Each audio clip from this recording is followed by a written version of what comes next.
Tell them that we're gonna. And You just say. They'll go through them.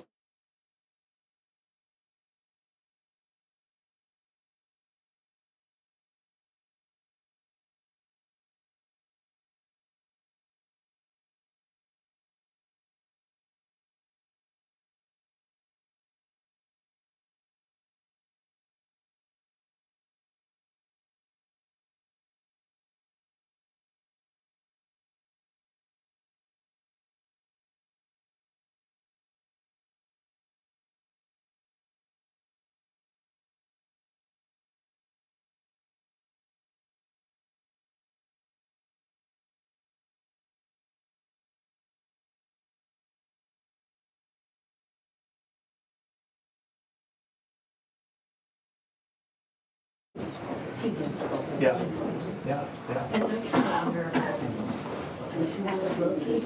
okay, good evening. I'd like to call us back into order. We did start at 6 o'clock. We are now back into open session, and I just would like to welcome everybody to this lovely, beautiful Monday night meeting. So the first thing we need to do tonight is to approve the minutes from our March 13th meeting. If there are any concerns, otherwise I would take a motion to approve those. I move to approve. Second. Anybody have any questions on those? All in favor say aye. Aye. Thank you. Then I need approval of the agenda for tonight, and we may be making a change. Yeah, You when wanna our team from clarify? EUA comes, they're right now slated towards the back of the agenda to talk about the interiors of the new heritage. So if the board's amenable, if we could move them closer to the front of the agenda once their whole team arrives. They'll probably be anticipated. Megan, you said about 7:30? So, Yeah, that's fine. Anytime in there. thank you.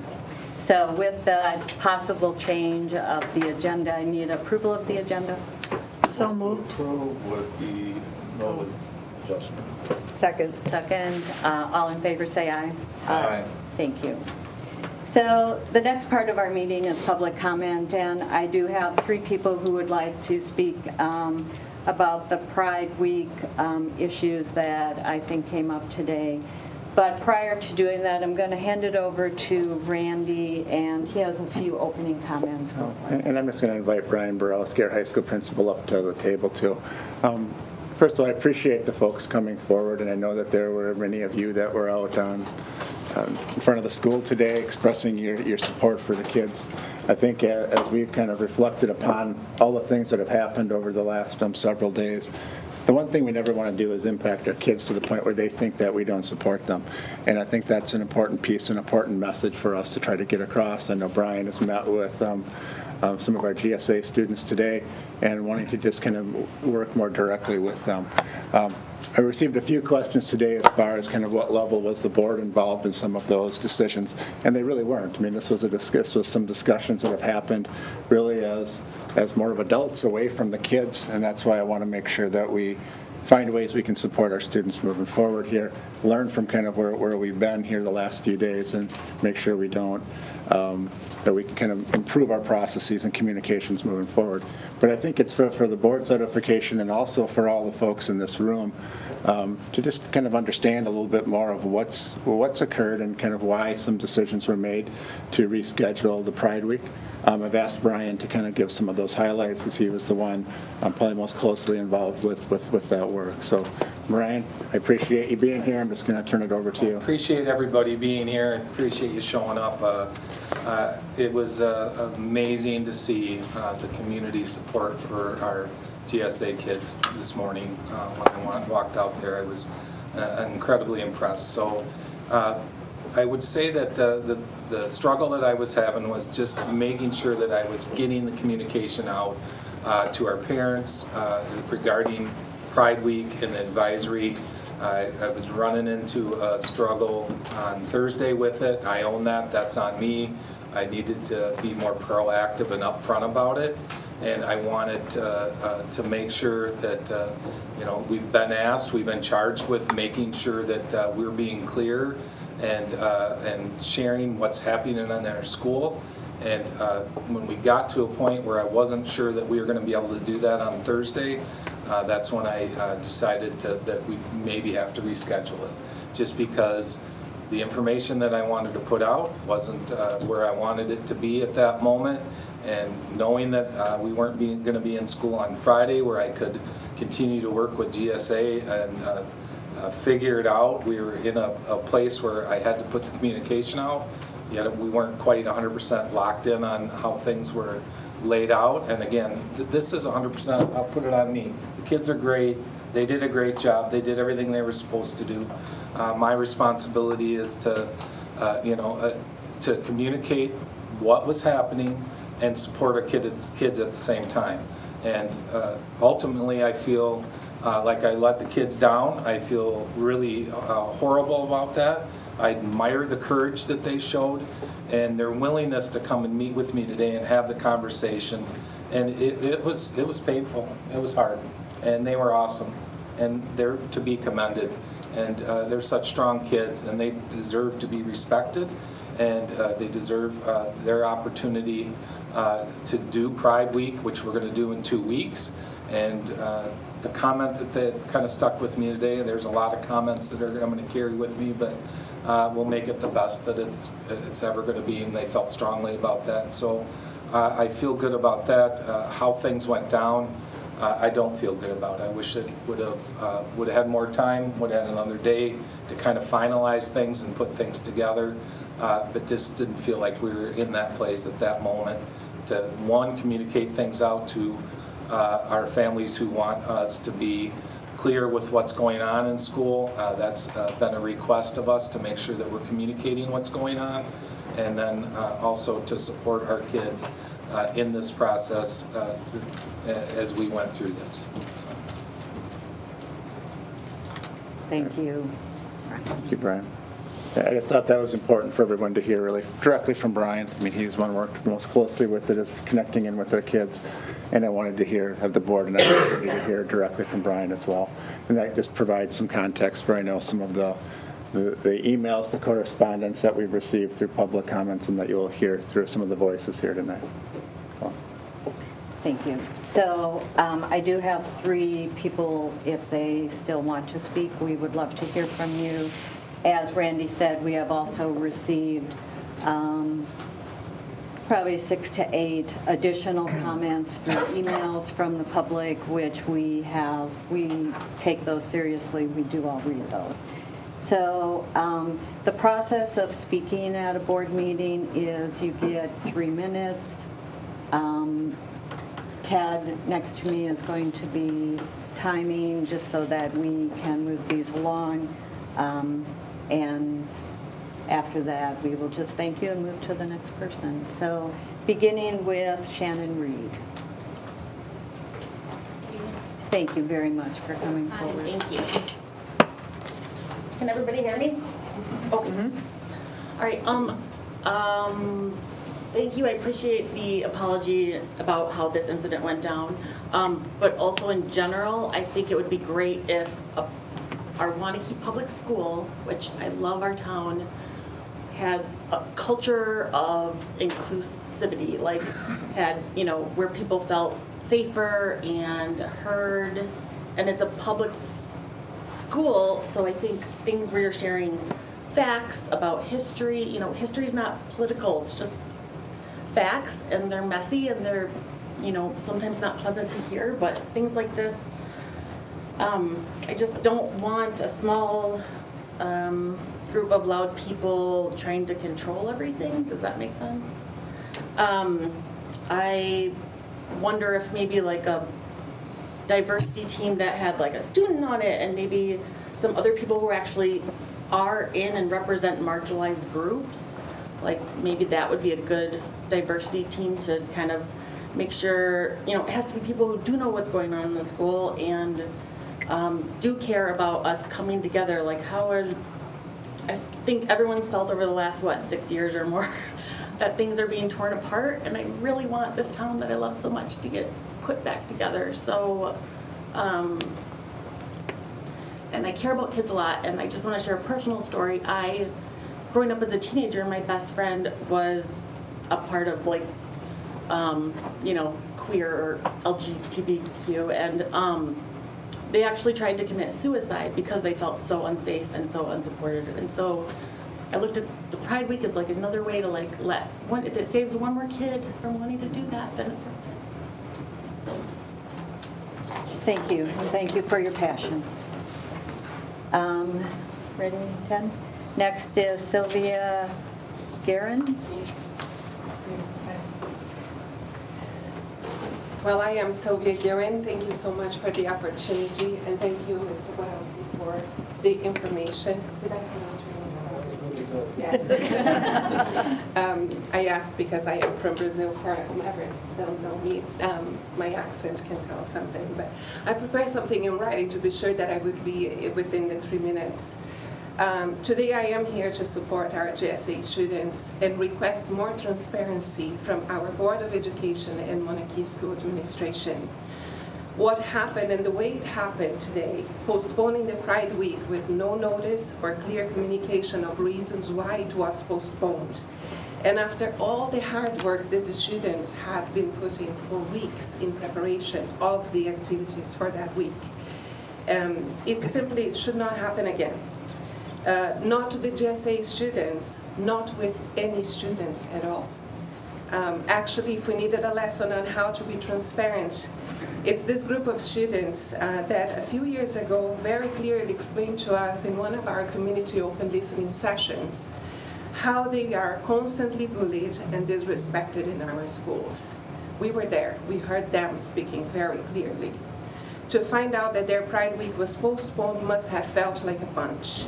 They deserved a good apology, and we sincerely appreciate your apology today. And be treated with fairness and respect. In fact, all our students deserve fairness and respect equally. So I ask us all here today, the Board of Education, the school administrators, and the community members. I don't know you, you don't know me. Some of you might know me. But despite of our personal differences, can we please all come together to show our students that we can think differently and still ensure our schools are welcoming to all? We need to come together to ensure all our students in this community are treated with respect, fairness, and kindness, just as the hashtag Waunakee way. I am here to help, so let me know how I can do it. Thank you very much. Thank you very much. And lastly, Nicole McLaughlin. Thank you.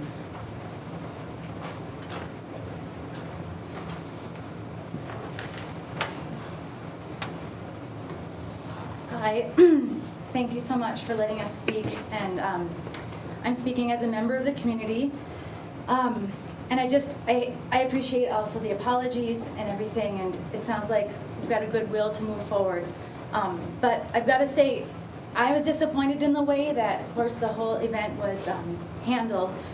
Whatever the issue was that led to the Pride Week being so suddenly postponed, I believe that the students of the Waunakee High School GSA and their families were harmed. And it feels like it was negligence of leadership, whoever it was and however it happened, but months of hard work went into planning all the special events that were supposed to happen this week to celebrate diversity.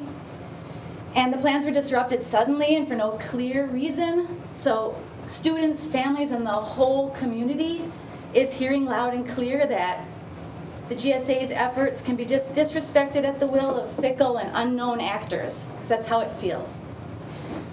So I think the whole district can and must do better to honor the students who attend their schools. The Diversity, Equity, and Inclusion Committee has a lot of work to do, and I hope that you'll invest in making sure that going forward there are concrete plans going forward so that huge disappointments like this don't continue to happen to our community's most vulnerable people. Thank you, Nicole. And thank you all for coming out and showing your support today. And these are things that are really important to us as a board. We seek inclusiveness for our students. That is a very important attribute and condition that we strive for in our schools. So we will all learn from this experience tonight, and we will do better. I know we will. Thank you. Continuing with our meeting this evening, we have, I think I saw our students here. We're going to do, oh, I'm sorry, the staff is first. Wow. That's okay. Come on up, Izzy. Sorry, she kind of switches those on me from month to month. Sorry, I was Molly. expecting students first too, but then I saw it there, so. And I wasn't paying attention to the order, but hi, Izzy. Kaden isn't able to be here because he's at golf, so I'm here alone. So with school last month, students are slightly dreading full school again because we've had like spring break and we had the late starts, so it's going to be a little bit of work trying to get back into the groove of things, but I feel like we're all ready to push through because almost summertime. Spring break, or spring sports are starting. So I know there's baseball tonight and there's a track meet and a girls lacrosse game tomorrow. So a lot of students are getting ready to go out and support their friends and watch those games. Prom's approaching, so a bunch of upperclassmen are really excited. I know I'm excited to see who gets king and queen this year. Favorite part. And everybody's starting to wonder kind of who the guest speaker is going to be for the week before prom, because I don't know yet, but maybe it's somewhere.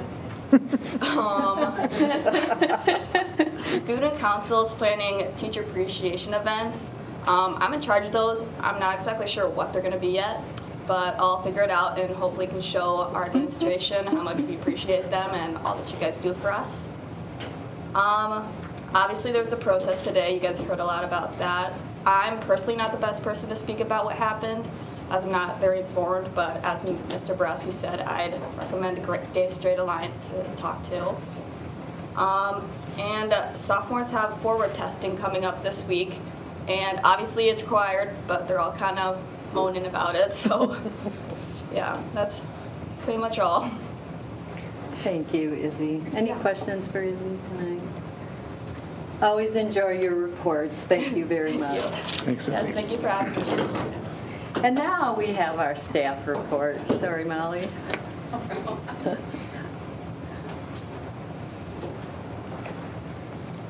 Hi, I'm Molly Groupie. I'm an early childhood SLP in the district and also the secretary for the Waunakee Teachers Association. I'll start with the thumbs down, the concerns. We've heard a lot of people talk tonight about the GSA and Pride Week plans being pushed back. And so as a representative from our membership, I just want to reiterate our support for the LGBTQIA+ community as well as the GSA allies. And parents and families in the community, teachers, everybody who may have been hurt by this series of events.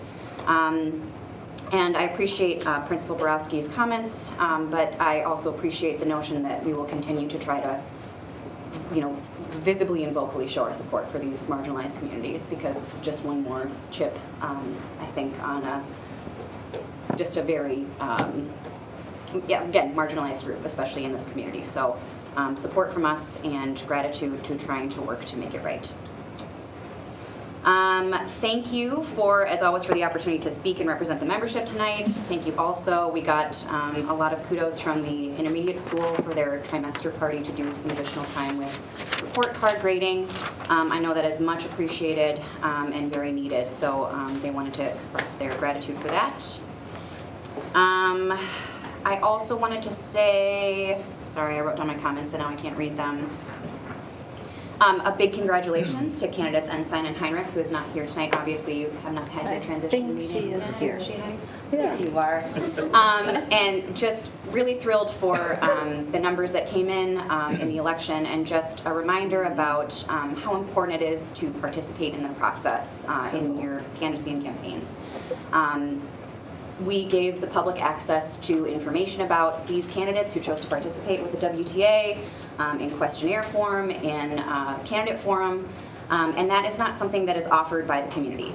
So this is a really special opportunity for us to show the community what these candidates have to offer, and I hope it says something. I know that the endorsement process is kind of contentious even among membership of the WTA. I think many districts do this. I think it's very important for us as teachers to stand behind and vocally support pro-education candidates, pro-teacher candidates to the board. And I'm just really grateful that those who participated and really engaged with the teachers this campaign season were victorious, successful. So congratulations to you and good luck. Thank you. Thank you, Molly. Any questions for? Does anybody have any questions for Molly? We're working on some cakes for teacher appreciation, so look forward to that. Thank you. Thank you. Moving on to our reports, I would like to start with first a thank you to Brian Hafer. Yes. So, as you just heard, Brian is leaving the board by choice after a 3-year term, and for his dedication for the last 3 years, he's awarded a plaque and a certificate from the WASB. And I personally would just like to thank Brian for his leadership. Primarily, he brought a great voice to our co-curricular committee. He shared both experiences and knowledge in that avenue. He had a very difficult term. His very first meeting was virtual, and it was a Zoom meeting, I think, for the first 6 months. He came back to a whole host of, we didn't know what was happening with the pandemic, and he kind of led us, was on the team leading us through that pandemic time. So I appreciate you've had kind of one normal year, and just appreciate all the time and contribution you've made to the board. And stay after, Judy has made cupcakes.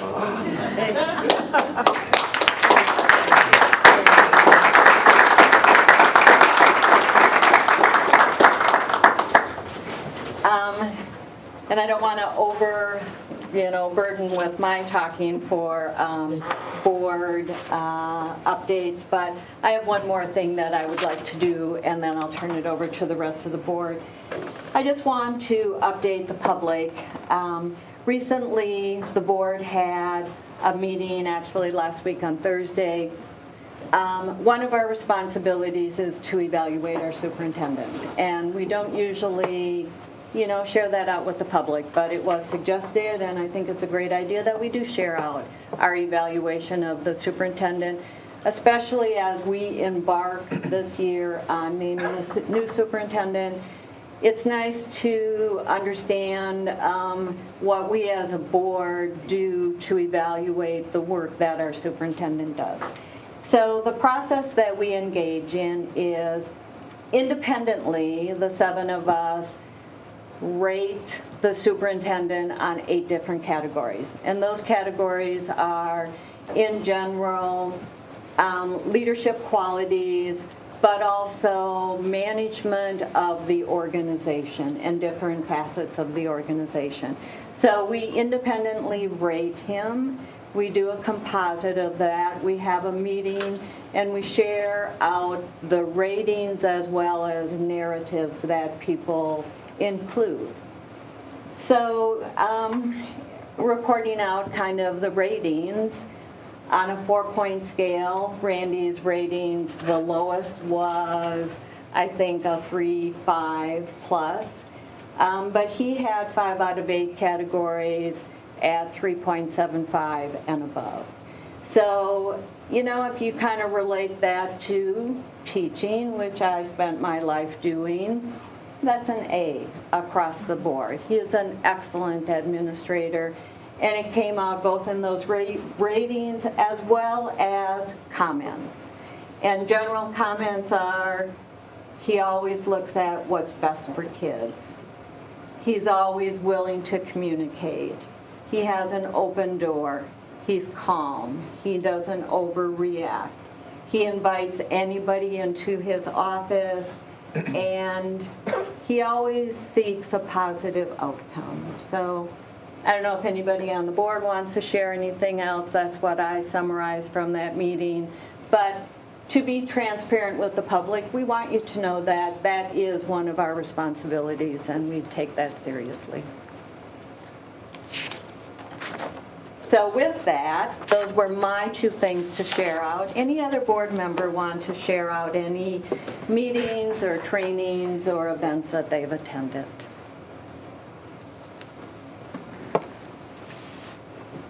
No?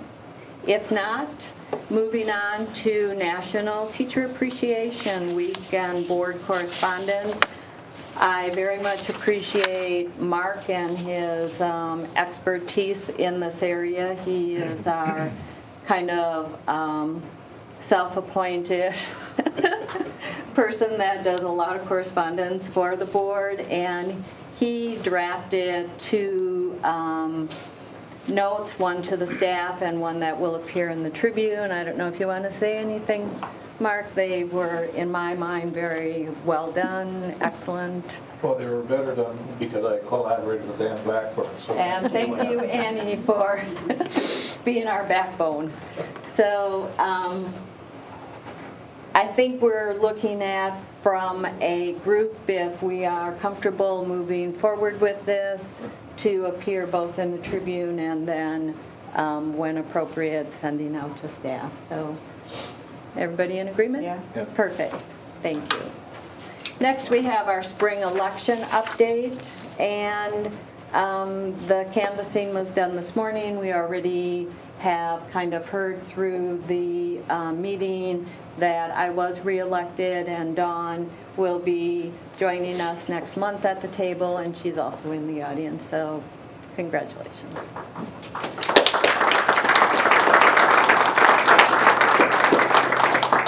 And the last update is on our superintendent search process. Brian Gabarski kind of led a request for proposal, and it's being, I think it was sent out this week. Today? It was sent out today, thank you. We saw that last week on Thursday in that special meeting. And within that, again, we just kind of want to keep that process transparent and available to the public, but we are seeking search firms to help us with that process, and probably 3 to 4 weeks. I can't remember all the dates you put in there, Brian, but maybe you can help us out a little bit. I should have written them down, sorry. Actually, you should have brought them back from the table. So we'll test both our memories here. So the proposals, requests for proposals are due by May 5th.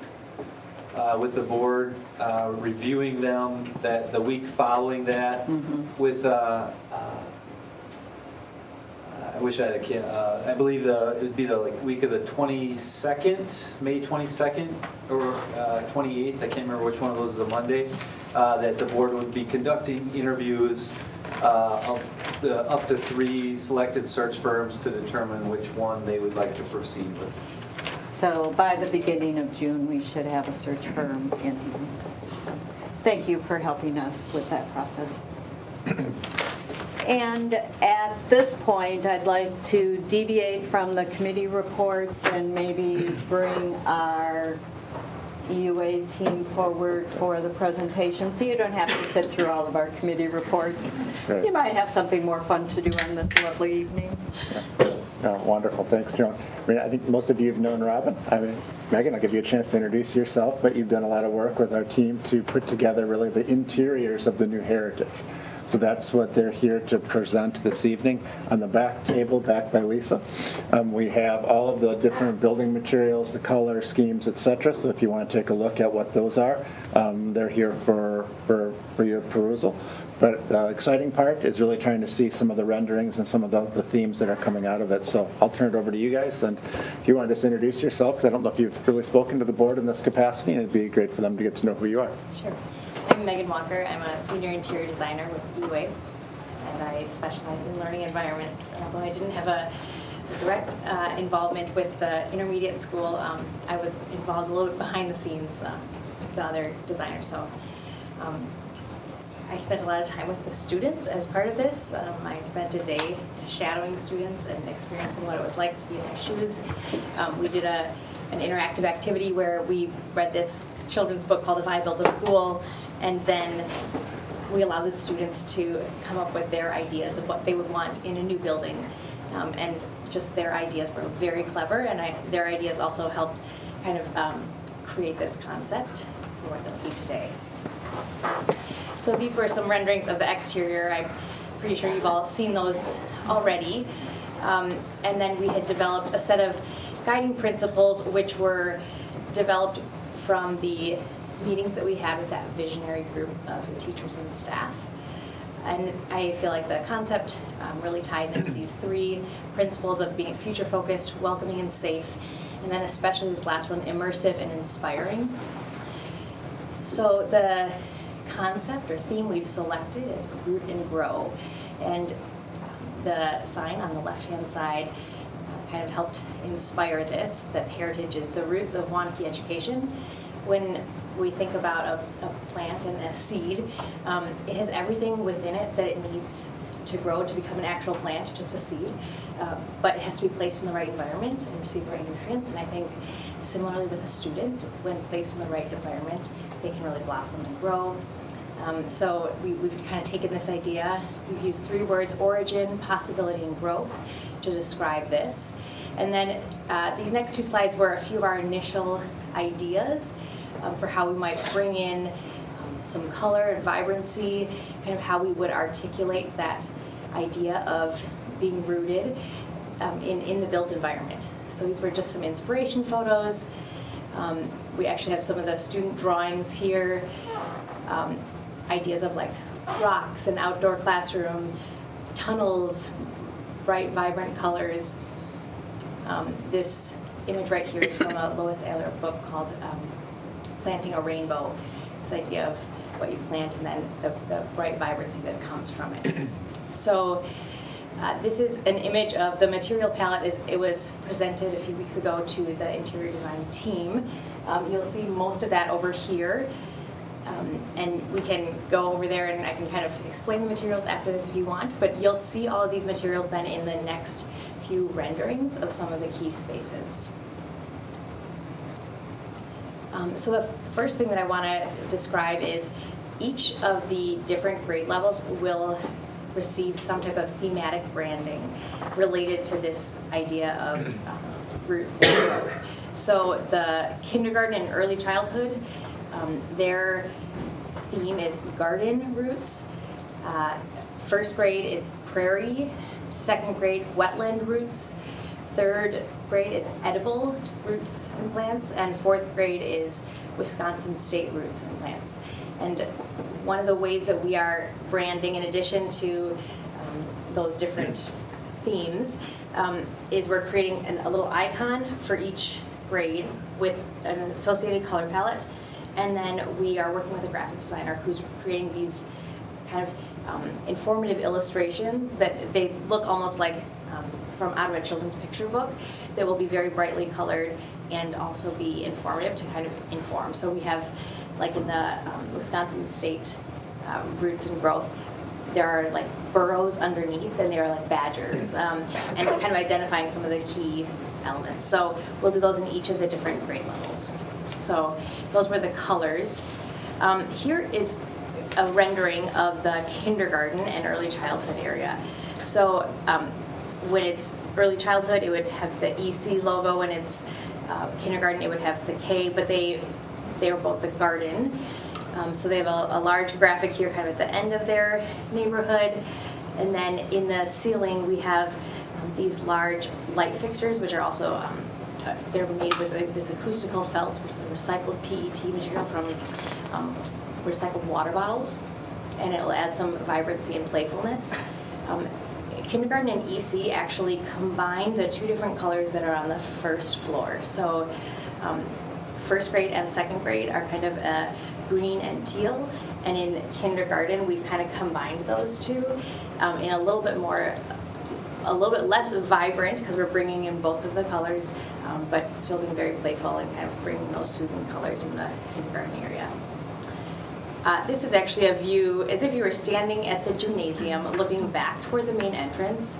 I included this view to kind of illustrate what's happening here. So this is the stair that takes you up to the second floor, and because we want this area to be open in the evening for after school activities, we also need to make sure the rest of the building is secure during that time. So we have this really neat screen right here, which allows a lot of the natural light through from the courtyard and through the stairs, but it is this kind of bloom. It kind of is a leaf-like pattern, and it's really pretty. Robin's going to give us an example of what that is. And then these doors would most of the time be on hold opens, but then in the evenings those would lock down. So it's this metal screen that again we featured right here. In the ceiling we have the similar type of product as you saw in the kindergarten area. It is recycled PET material. It's a wood look, and it kind of has, we're taking this angled root-like expression and we're trying to use that throughout the building. So you'll see kind of some angles throughout. On the right-hand wall here, we are still in the process of developing and identifying what a history wall will look like, but this is kind of what we've I would say tagged it, and we're holding a place for it as that continues to develop. And I recall seeing a few of you at that history walkthrough of the existing building, and we'll continue to develop that. This next image is an example of what one of the neighborhoods might look like. So you'll see a third grade here, and you'll see kind of what it looks like as we go through their neighborhood. On the left-hand side, you see all these bright colors. This is just to, I would say, show an example of what that large graphic might be. I don't yet have the finalized graphics, and so this is just something that was taken from the internet of some type of multicolored wall art, but this would be where you'd see that, and then they kind of have some branding on the outside of their neighborhood entrance. This is actually a wood look wall covering, which is, it's been used a lot lately in healthcare facilities. It looks just like wood, but it's actually wall protection, so it's very durable, and it really performs beautifully. It's very easy to clean and maintain, but you still get that aesthetic of wood. Megan, is that like a trophy or a display for student work? Or? So this, right now, we're actually reserving this as kind of like a bench seat, and it'll be like upholstered in here with just like a linoleum back, so it's very easy to clean. We do have a lot of opportunities though throughout the building for student work, and I'll try to articulate where we're planning for that. So this is just beyond that entrance door. As you walk in, these are the student sinks, and their bathrooms are behind here. These are the cubbies. And then you'll also notice we have a few locations where we have just a placeholder for a quote, and I think they're going to be working with some of the teachers to decide what those quotes are. I believe we have 3 different locations for each grade within their neighborhood that they can kind of decide on what that quote would want to be. So you'll see a few different opportunities for the quotes. Is that a revolving quote or a permanent quote? It's a permanent one. It's just painted on, so I think it could change as needed or desired. It's a little bit flexible there, but. And then this is in the neighborhood collaborative area here in the center. And then these windows, you can kind of see right into the classrooms here, and then actually beyond even into the outside right there. Where we have the color, we're introducing it here, it is trying to kind of define these small group rooms. So the color goes all the way around, wraps the entirety of that small group room as a volume. So from within the classroom, you'll see the color wrapping that, and then you'll see the color on the outside. The carpet throughout, we've chosen again kind of this angled pattern. It's really nice because it hides dirt and stains and salt and mud and everything in Wisconsin weather. It hides it very well. And it's an I-2 pattern, which means you can pick anyone from the box and replace anyone, and it still looks like it was meant to go together, so it's very easy to maintain. We've also chosen this kind of a charcoal gray color, and we're using that throughout almost all of the neighborhoods, again, just for ease of maintenance and what you have to stock in the back for extra materials. We're applying most of the color through paint and things that are easier to change out than in the actual color. We do have a few splashes of color with the carpet, and that actually just occurs in some of the small group rooms. So the small group rooms are painted with that neighborhood color on the outside of those small group rooms, and then there's a little bit of color carpet within those. So you can see that, you'll see the carpets when you go over. And then within their neighborhood, they also have an opportunity for a graphic wall. Again, this is just a placeholder, but that would be, again, articulating what their neighborhood is defined by, and it would have to try some signage and maybe some, even having some like dimensionality to that. Again, so it's an experience, some immersive experience for the students. And this is actually standing on the opposite side of that. Here where we have the light blue up here, this is an opportunity for a student display up high. And then here on the back of the cubbies, this is another opportunity for displaying student artwork as well. Right now, any furniture that you see in this model is just, again, just a placeholder. It's all very neutral in color because we haven't yet gotten that far. This is a view of one of the, we're calling flex cafes, one of the smaller cafeterias. And here, excuse me, we have just some painted graphic patterns on the walls to, again, add some dimensionality and color and variety. This is... Go ahead. Oh, Finish your okay. thought. I'm sorry, I was going to come up before you go on from there. Okay, and then again, just an opportunity to include just a quote or some type of expression. Awesome. What I wanted to just add, Megan, was we've got quite a few people from the public here, and this is just a good example of what the flex cafes look like. Because we have, when you think about a traditional school, we've had one cafeteria that services all of our students, but it really gets used just for that lunch period and then usually after school or at some other points. This school actually has 4 cafes to it. Is that correct?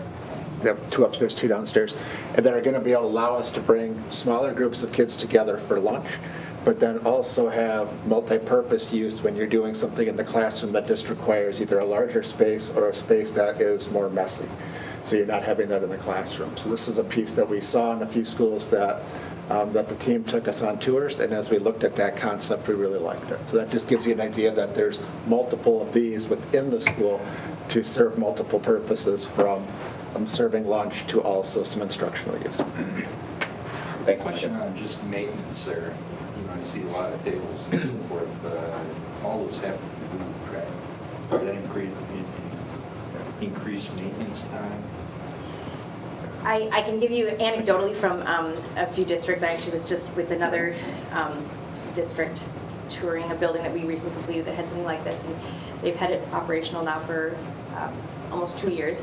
And they said because it's kind of within a neighborhood, there's a lot more student and teacher ownership of that space, where they kind of maintain it a little bit better than, because the cafeteria everybody just walks away from. And since they hopefully will be using this throughout the day, we've heard that, again, there's a little bit more student responsibility and agency in keeping it clean. But I think right now, again, the furniture is just placeholders. I think it can be decided at some point. Doesn't mean that there can't be the long fold-up cafeteria tables in here, but... Yeah, we did look at, that was a conversation that when we brought out that concept was as far as how do you maintain it. We do have to look at how we staff it a little bit differently than we traditionally do with but I think the benefits as far as the instructional pieces with kids and the functionality for staff, that was the exciting part of it. And as Megan said, these are just placeholders for the furniture. We'll be deciding kind of what those are and involve our staff and also our maintenance team as part of those discussions.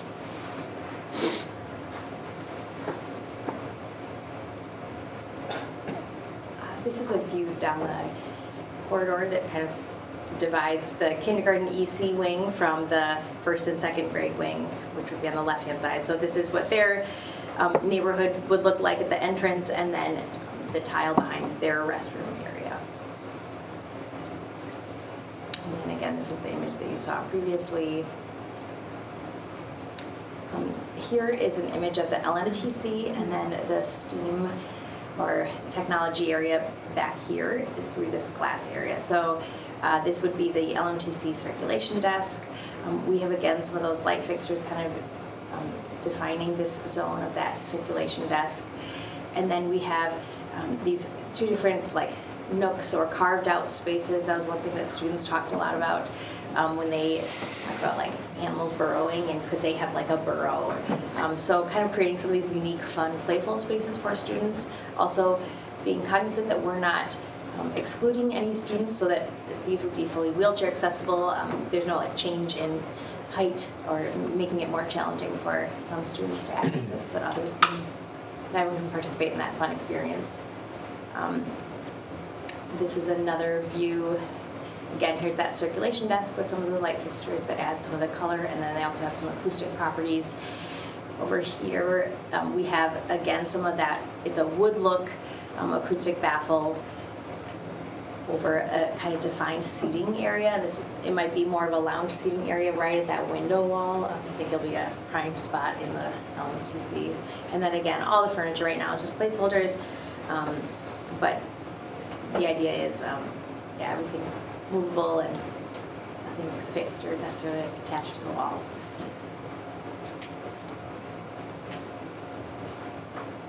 And then this is as if you were kind of standing at that circulation desk. This is that screen again. And it has that kind of organic pattern, leaf-like pattern. So there's an opening to the floor below, but that provides the needed security so that people can't get up here to the second floor, but it also will let in that light from the courtyard. And then here where we have the kind of royal blue, this is defining one of the I think the teachers have started calling that like nests. It's kind of a nook that comes out into the courtyard, which again is just another alternative opportunity for a breakout space that is different and fun and unique, and we have a few of those kind of dispersed. So that concludes kind of the renderings that we have at this point. Things are still, we're still designing and finalizing things up until our deadline. So again, this is kind of a snapshot in time, but I think it, in the end, will look very similar to what you're seeing today. So when you look at those new nooks that you've created in there, is that drywall, you know? Yes, that is drywall. And actually, the drywall, the ceiling does not have that same articulation. It's just a flat ceiling in there. But there is just the articulation around to define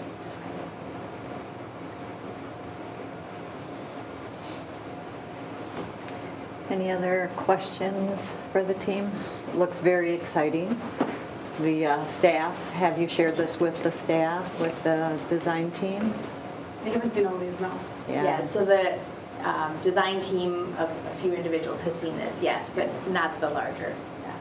Yeah, it's come to our core team, and now it's coming here to you, and then we'll start to take it out further. Very exciting. Fun. Are there any questions about any of the materials or anything you saw that? Will they be there after our meeting that we could look at them? Yeah, we can do that. We can leave them here. That would be nice, because I don't think It's we... just from a safety standpoint, or you hear the news, are you looking at that as well? Are there any national standards on that? How do we make sure we're addressing it? It's definitely something that we've kept in our minds throughout the whole design process. I was going to mention, so like at the entrance to, I don't have a floor plan up here, but at the entrance to all of the neighborhoods, we have two sets of doors that actually would be on hold opens throughout the day that at a push of the button, They close and lock. Close and lock, and get through those. So yeah, it's really about slowing somebody down and compartmentalizing the school. So there is, laminated glass on the exterior that can be, if it is penetrated, it stays in place for longer, not to allow a person through for a longer duration. And then there are certain areas, the front lobby, which acts in case there is a security issue, but also just after school hours, it makes sense to let kids run through the school. And then, as Megan mentioned, each of the grade pods has a lockdown set of doors. They also have these, like this second floor and the first floor as well, there is an exit out as well from those. There's a back stairwell there is, and there's a few other areas throughout the building where it's sort of compartmentalized and locked down, like over by the kindergarten, there's one on each side. So if somebody gets into that area, you can't get into kindergarten until the first, second grade. I'm not asking for all the details on Yeah, it. yeah, so yes. You know, whether, you know, how we're taking this into account as we're building these new schools. Yeah, it's an unfortunate thing that does need to be considered throughout the whole process. On the same thing, is the glass, the entryway different than the glass on the windows? And we all saw over the last couple of weeks where the shooter actually shot through the door glass to access the building. So is that being taken into consideration as well? Yes. Yeah. Thank you. Any other questions? Thank you very much for sharing out. That was lovely. Thanks, Megan. Thanks for having. We're going to go back up now to the top of our agenda under committee reports, and we'll start sharing out our committee reports, starting with policy. Take it away, Ted. We've been quite busy in policy. Of what we've had for meetings, we're only going to we're covering one that how many weeks ago has it been now? Thinking of the most recent ones. So I think we have about 17 sort of policies, and I think last time when we went over these, excuse my voice, I got some problems in my throat, can't get rid of them. We kind of took them all collectively, had Randy kind of describe someone instead of making a motion on each one. I think if anyone has any problem with that, I'd like to do that as well, but there are a couple that I'd like to have pulled out, because I think we'll have some good discussion on. Personally, I want 361 and 362. That I'd like separate motions on those. But other ones, if anyone else had any concerns. And there were a couple from the series we were held out for later, right? That's for the ones that we just did, though. That was the meeting we most recently had, but we're gonna go back. This is even older. Yes. Yes. I'm so off You are on it. correct, but just Okay. hold your horses. I have to come back again? Yes. Okay. So if any, does everyone feel comfortable with that, or? You're pulling out 361, And 362. the really selection of the regarding textbooks. Yeah, that would be, okay. Otherwise, I think Randy does a wonderful job Yeah. covering that. Yeah, I mean, what we've been doing is we're in the middle of the 300 series, so committee has actually completed their review of the full 300s. This is the next section of that. Our final section, as Judy articulated, will come at the May board meeting. Then we'll be completed with the 300 series, and then Rebecca and I need some time to get caught up to make sure that we have everything updated, make sure we haven't, as Judy said, there's a few that occasionally we'll kick back to have some additional work on, make sure we have all of those in place. We've also started on the work on the 400 series with the School Board Association, and we'll start to hit those this spring and into the summer. So tonight, as Ted said, we have a few different ones out in front of you. They've been in your board book, they've been reviewed by administration, and then with administration with Ted, and then by the committee as well. And then those are being recommended here. So that's kind of what our process is. So I think, Ted, you wanted to have a few more conversations about 361 and 362, which are with regards to selection of materials. And I know Tim Schell's done a little bit of homework to kind of be able to share at least a high overview of how that occurs.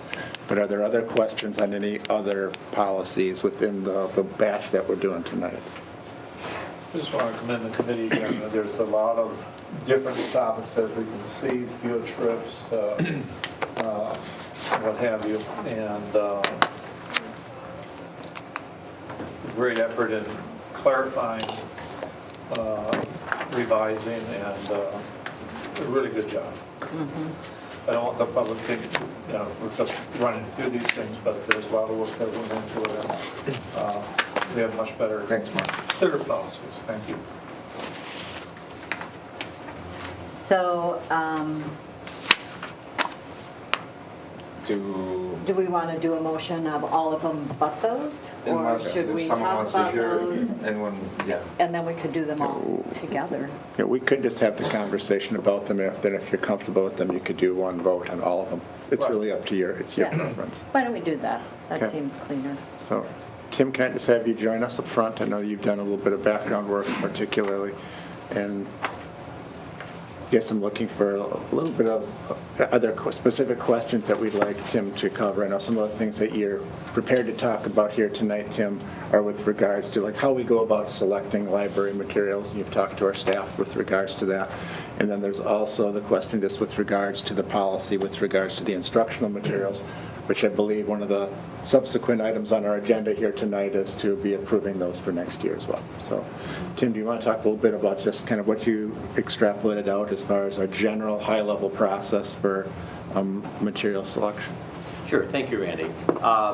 First I want to start out by acknowledging we have an outstanding library media team in the district, and we are a district that over time has maintained a full-time library media specialist in each school. That's been an investment you've committed to as a board, and we're very fortunate to have a high-quality level of staffing in our district. And in Wisconsin, a school library media specialist first has to be a licensed teacher, and then on top of that, they have to go back for additional graduate work, obtaining a master's degree in library information sciences, and the library media specialist license in Wisconsin is one of the harder library media specialist licenses to acquire nationally. We've had times when we've looked at candidates from out of state, and that's been something we've had to navigate. So I guess what I'm trying to say is, from the front, you can be assured we have very well qualified, very well trained professionals working from these considerations in each of our schools.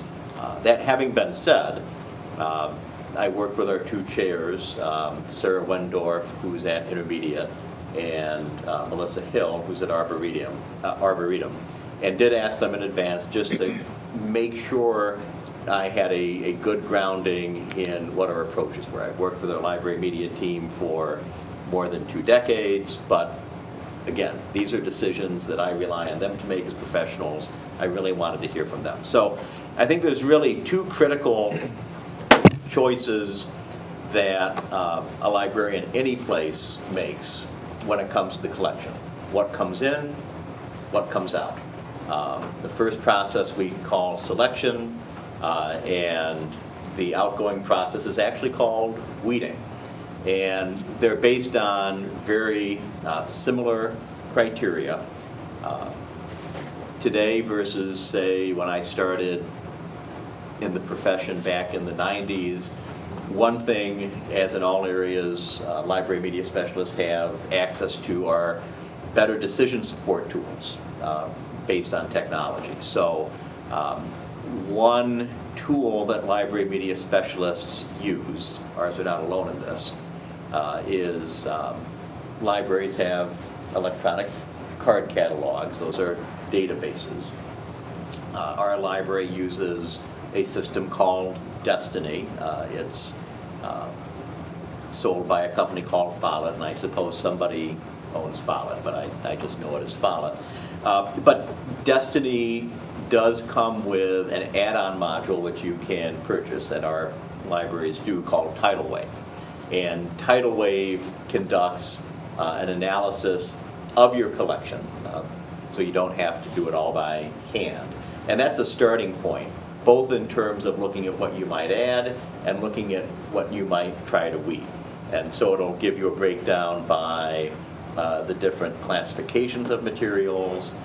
It will give you a breakdown by the copyright of the materials, which in the case of nonfiction text, particularly in the STEM fields, that is often a starting point for a more hands-on review of your materials. And in areas where there is a rapidly changing information, if you were to look at a biology text, for example, from the 70s, it would be hopelessly antiquated by today's standards, for example.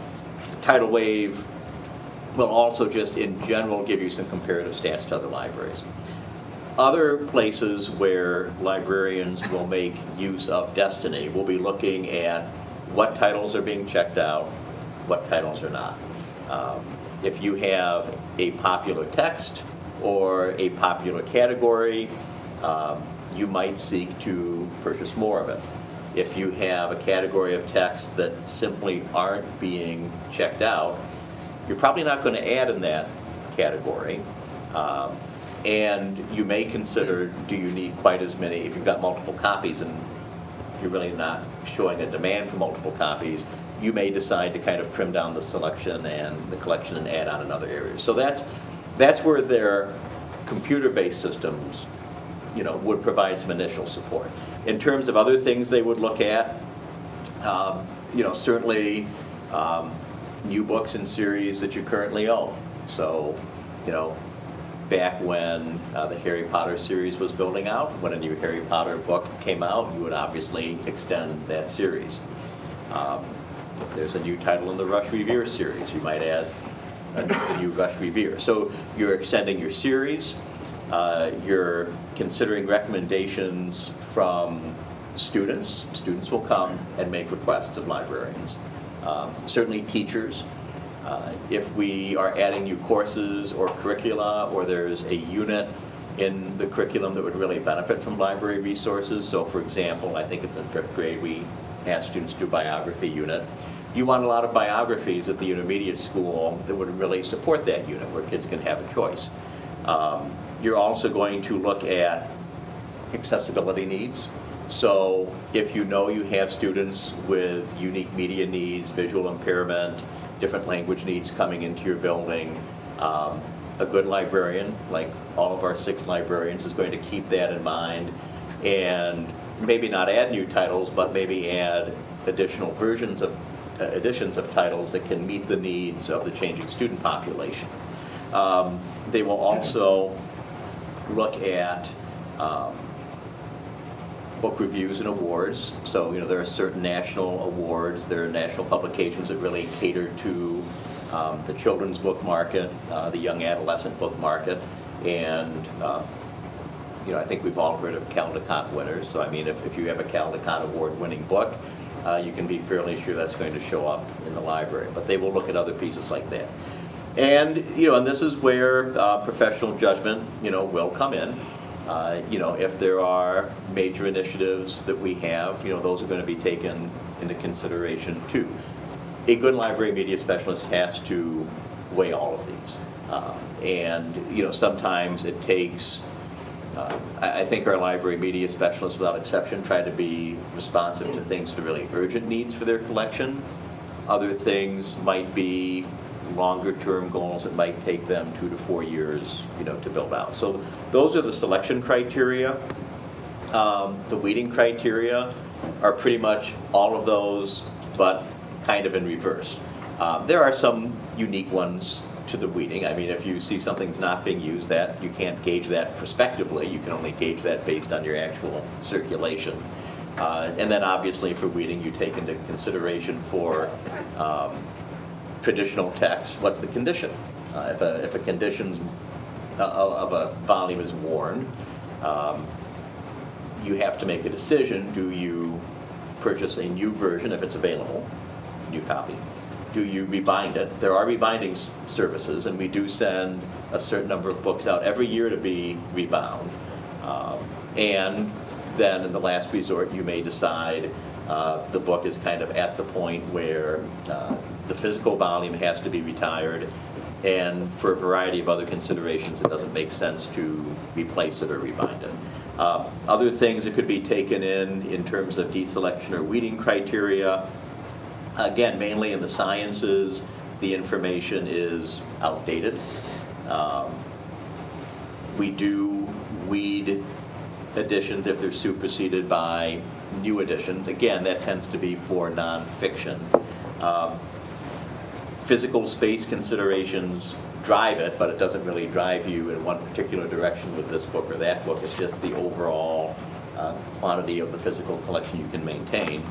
And I think, the other thing that's out there, and I can't say this happens a lot, but you know, it certainly does happen occasionally. You may find books from an earlier period that just present topics in a manner that we would see outdated today, and they might get retired. But that's not a very common factor, but I, you know, would have to acknowledge that does happen sometimes. So that's kind of the high-level overview of the considerations they bring in.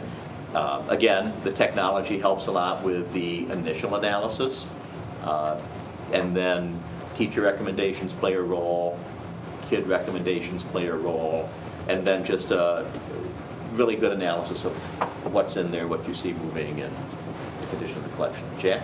Do parents have any input as well, or recommendation? You know, certainly if parents come to library media specialists with recommendations, those are certainly taken into consideration. You know, we do get those from time to time, but the volume of, I would say, kid requests and occasionally teacher requests would be first and second, and parental requests would be probably a distant third. Not in terms of necessarily importance, but just in terms of frequency. And really what you were mostly covering there was the library selection materials, not so much the classroom. I mean, the library, right. That list, we don't, as a board, see or approve that at all. Right. That's correct. You don't. Correct. You don't. And I would say, I mean, I'm giving probably a very traditional perspective of the collection, which is you have a book. You know, say you decide to add a biography of George Marshall. I mean, that's a text. Maybe it's going to be a physical book. Maybe it's going to be a digital book. The other thing, of course, that we have in our libraries, and sometimes these are subscriptions we enter into as a district, and sometimes these are state subscriptions, would be electronic databases.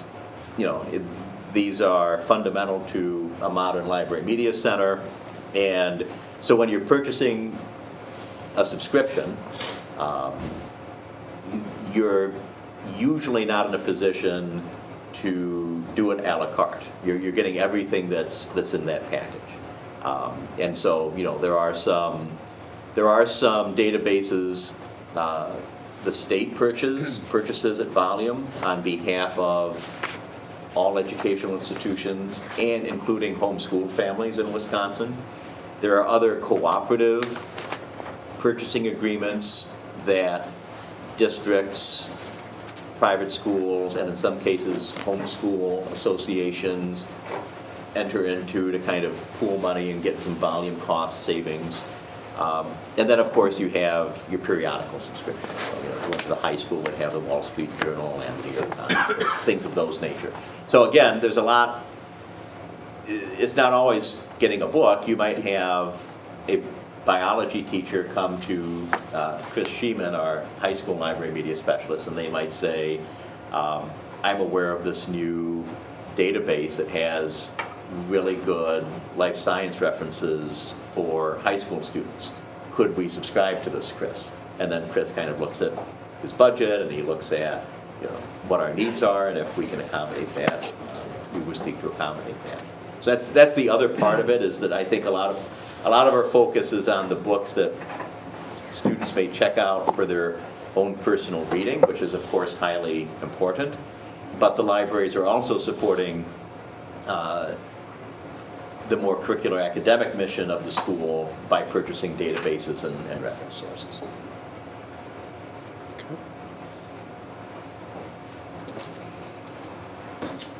Any questions for Tim?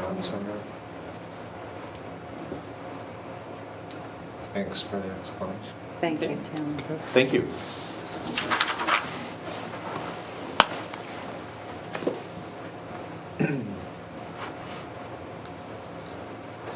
So with that, I mean, I think we've had some comments from the public in terms of material itself. In each of the policies, we do state, you know, that we recognize that there's materials that might be, you know, objectionable to those, and parents have the right and ability to bring those concerns forward with One of the things that Ted's referring to is within one of the rules here, it has a textbook and a library selection process if there's something that somebody is objectionable to.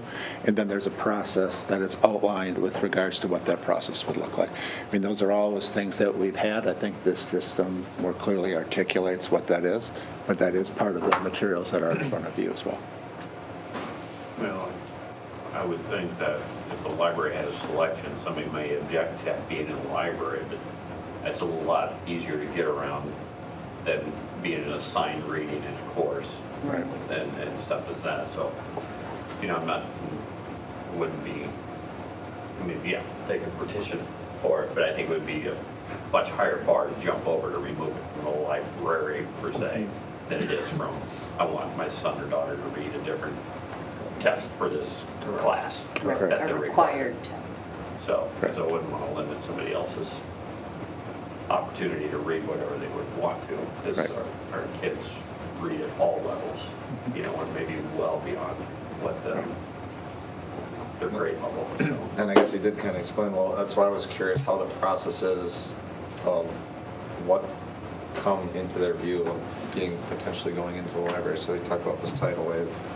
So that's I'm gathering is a list of, here's this, that might make sense for you guys to look at as the initial weeding down, and then we look at, and that's reviewed. Is there a process or a place where the public could see what is in the libraries? Our catalog is online. Oh, okay. So when you go to our website, you can access our catalog, our school catalog online, and that's there for the convenience of students, but it's open to the public as well. For every building through the district? Okay. Thank you. Yes. Because I know there's been, people have been concerned about what's in the library and where they can access that list. Yeah, reading what we have in the policy, I think it really is both student and family friendly in the sense that we're providing resources based upon the judgment of our LEMTech directors.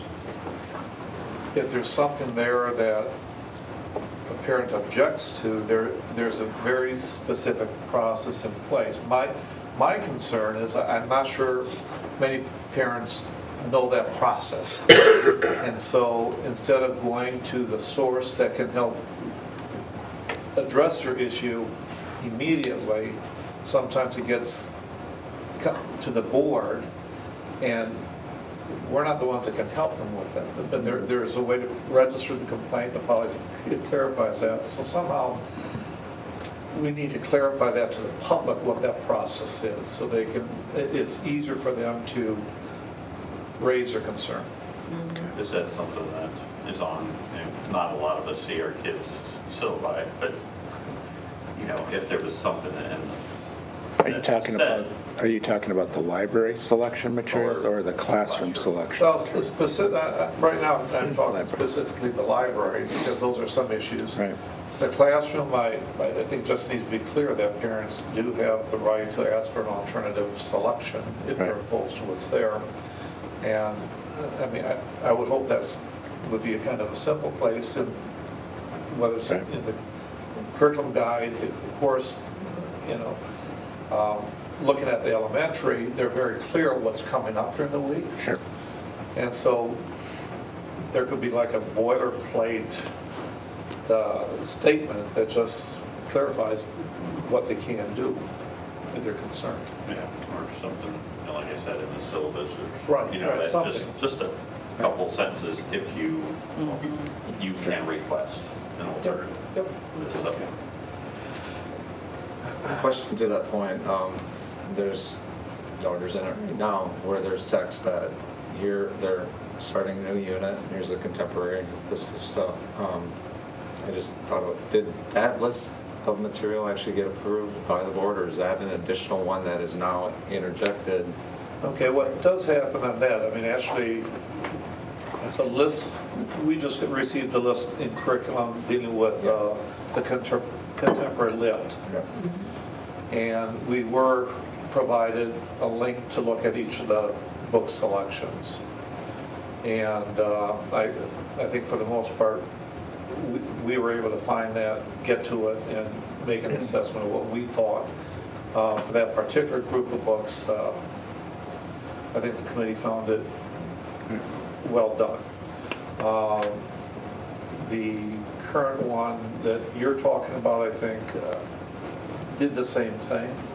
I'm not sure when it went to the committee. Your question is, though, Tim, is the main books have come through the board to be approved, but if there's a request for an alternative book, does the alternative book come through? Is that what you were asking? No, it's the books that. Yeah. The book choices. The book choices. Those came through here, and that's what you'll see. And Right. So that, we have a whole list of classroom requests, but typically for that kind of a situation, if there's let's say 8 novels being chosen, that list is provided for the committee to look at. And if there's 8 and they're all like, there's a parent that doesn't agree with all 8, they have the ability to request another one.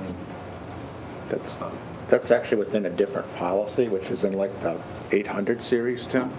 7. So when we get to that, there's actually a policy that specifically articulates that if there was a situation like that and you wanted to, there is a policy that allows you to request another title. So we've had to utilize that at different times as some of those requests have come forward. Now that book would be something that would be a selection that would be made usually with the teacher and some of the administration involved, and then that's presented to the parent. And then offered up to the rest of the class as well. That's usually what's occurred, correct? Yep.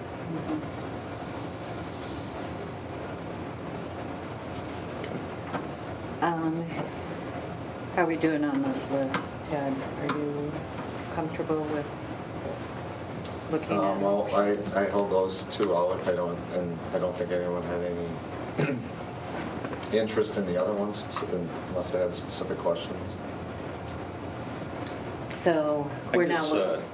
Just one comment on the travel policy. I know we go around and around with that, but I think one of the things that I would recommend is that these tournaments and so forth that happen over holiday seasons. Yep.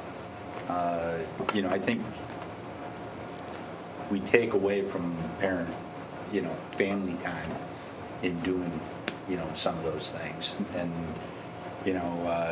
there's been times over the years where, we can't take a family vacation because, that's when the family can get together and we're all going to that tournament. So we can do other things. And that's,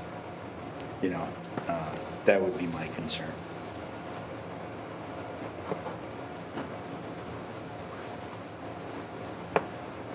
Otherwise, I take a motion. Motion to approve all the policies listed. Second.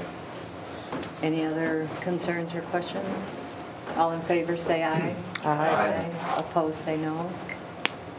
All right, thank you for all that work. Moving on to curriculum committee.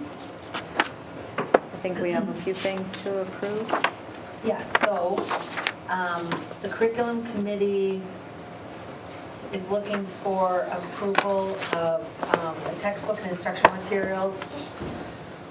There's a list within our board book of for final consideration, and this is just for clarification purposes, with this being my first year on the board. This is the list of new books, new classroom books that come through. It also lists where we may be investigating or looking into piloting programs. So this is kind of like a very comprehensive list of what we're doing in terms of curriculum. It's not just necessarily textbooks, it could be a curriculum change as well. Yes. And I don't know, Tim, if you want to clarify anything, but what we're looking for is approval of the textbook and instructional materials.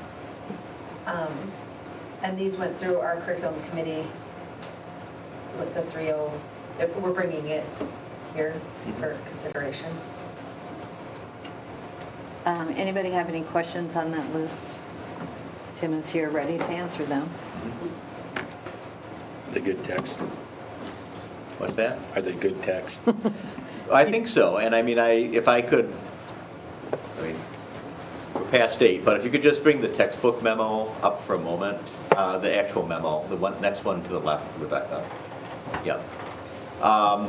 Do want to put a few highlights in just to kind of illustrate kind of all of the different characteristics that, Katie just referenced there. So the top one is for our ecology class. This was a title recommended by Todd Shuka, and that is grading sweetgrass. And again, it's a book to accompany the science. It's an ecological text, highly regarded. It brings in some different perspectives on the land and the ecological system.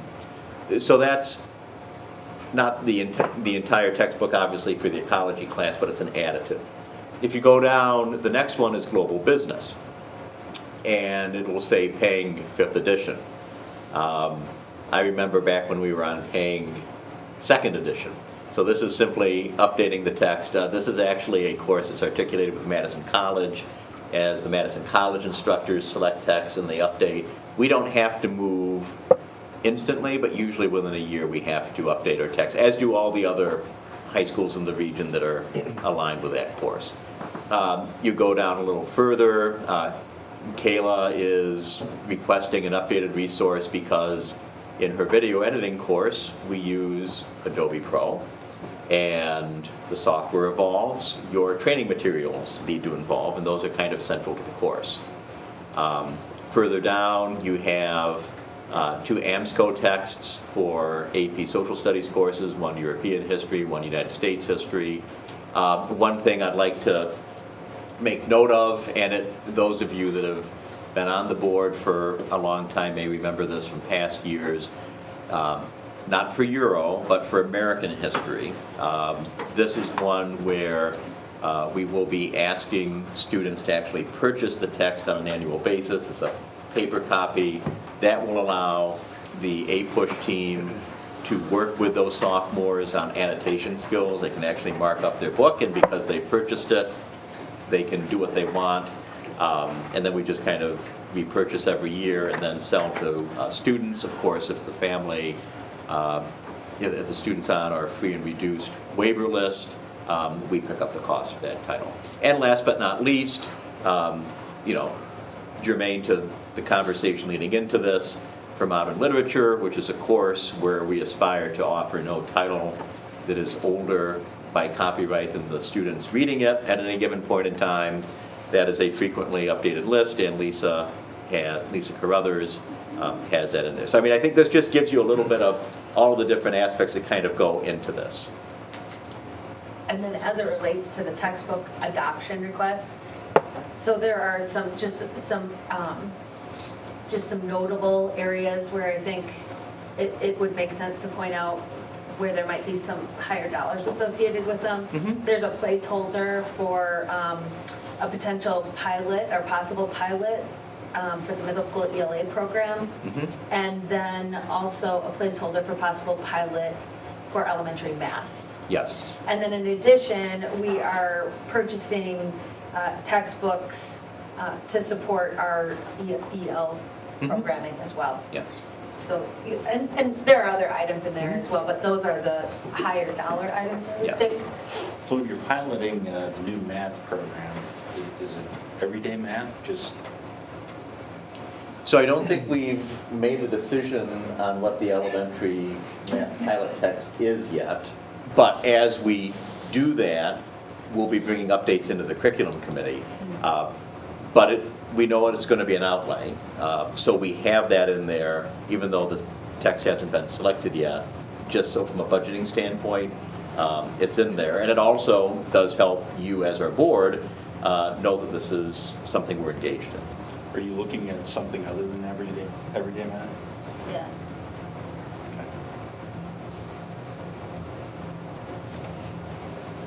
So we are just needing a motion to approve. Yes, with that explanation, if we are ready to accept this textbook list, I would take a motion to approve.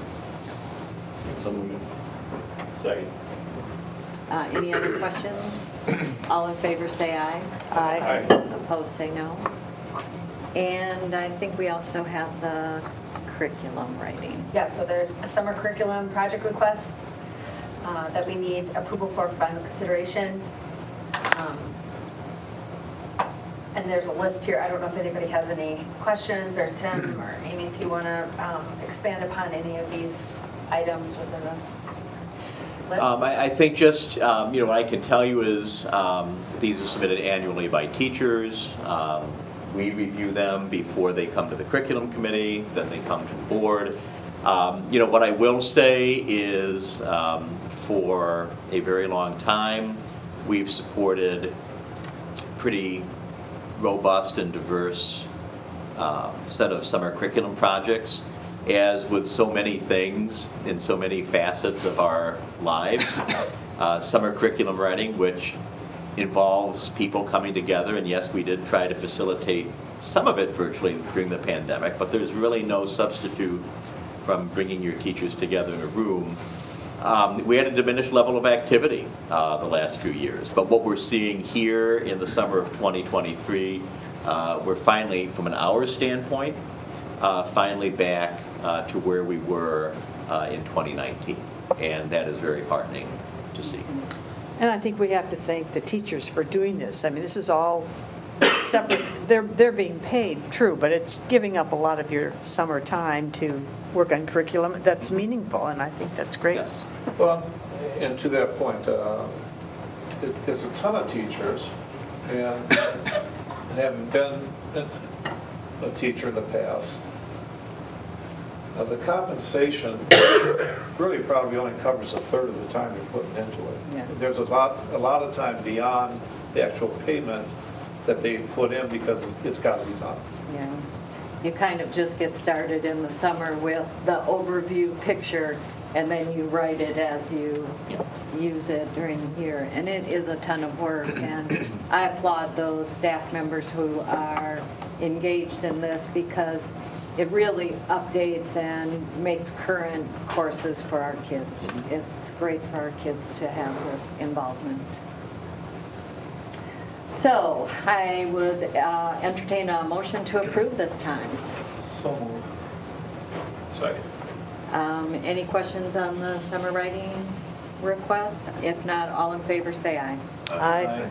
Thank you. Opposed? Thank you. Thank you. Thank you, Tim. Next is the facility committee. I actually chair that committee. There are a few things that we are bringing forward for consideration by the full board. We went through projects. There's a nice list in there. We're kind of waiting for further bids on many of the items, but there are 2 items in the list that John and his team want to get going on, and that is the TLC roofing project and the high school elevator security project. 2 out of that whole list, and then we'll be reviewing that list again next month. But we would like to move forward on those just to get contractors going. John, I don't know if you want to add anything, or if that kind of covers your concern. So those are the 2 projects out of that capital list that we would like to move over tonight. Nothing to add, but if anybody has any questions on those, I'm happy to answer. If not, I would take a motion on those 2 projects. Motion to approve. Second. Did you get 2? All in favor, say aye. Aye. Opposed, say no. Thank you, Jen. Thank you, guys. We also have a couple other bids. One bid for the new Heritage for concrete reinforcing steel. And again, this was low bid as well, recommendation from Vogel. So the contractor would be Badgerland. We need approval of that. So move. Second. Any questions? All in favor, say aye. Aye. Thank you. And one of the bigger items that came through the facility committee is the middle school roof bid, which we've been working on for a couple months. It came back as a new proposal actually to replace the entire roof instead of just the 92 portion. They gave good rationale.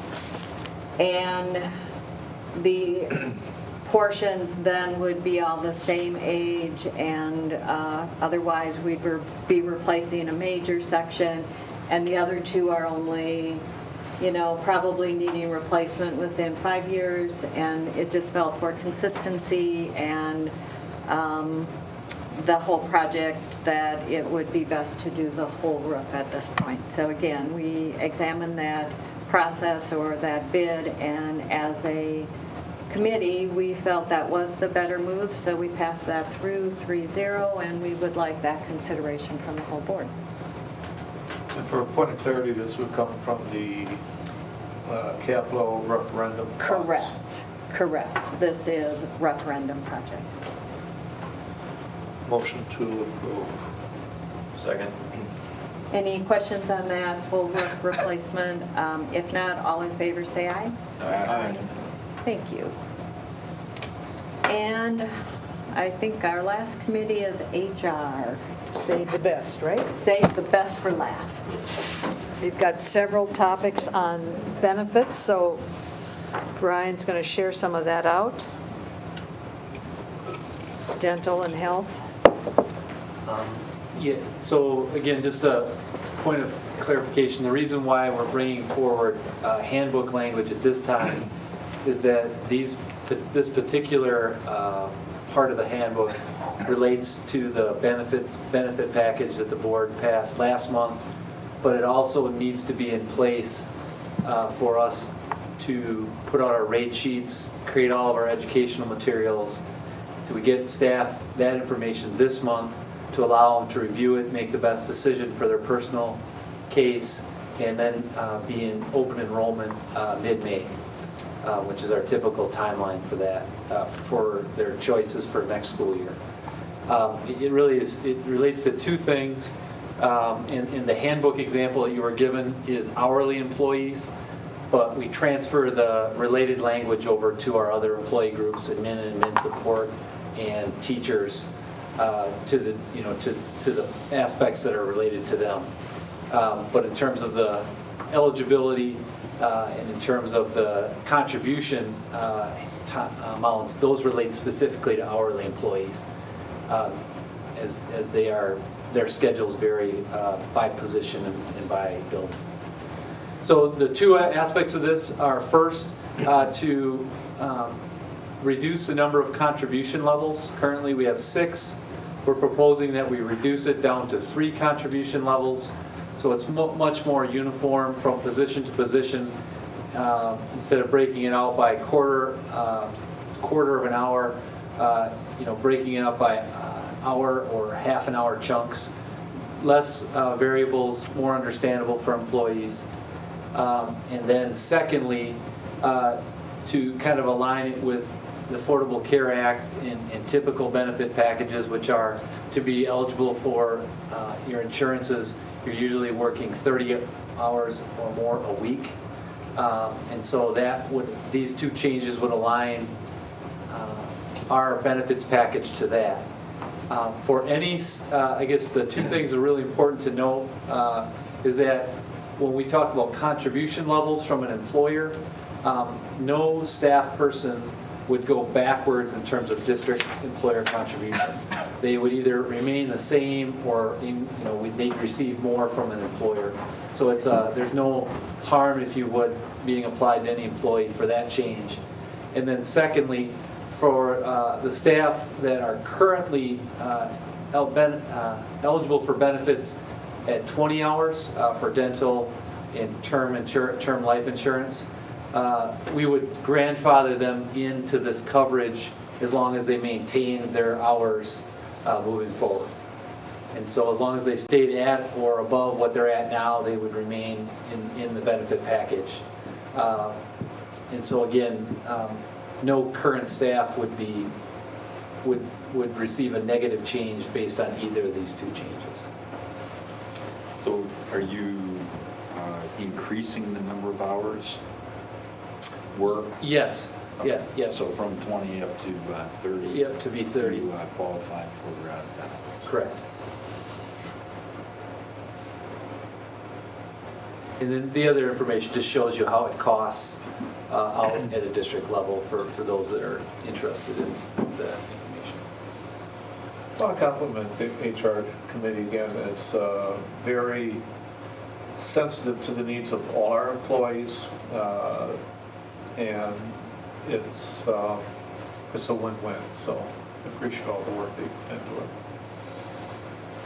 So I think we're looking for a motion to approve the handbook proposal so Brian can continue with his educational component of our new benefits. So moved. Second. Any other questions that you want to share? All in favor say aye.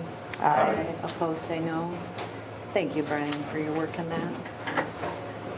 Administrative report, we have done the heritage, so we are to the presentation of EduClimber. Yeah, I'm You gonna want kind to of- introduce yeah, I'll that? transition. I think Tim's going to, you've heard a lot from Tim tonight. You're going to hear a little bit more, and I think Deanne, you're here as well.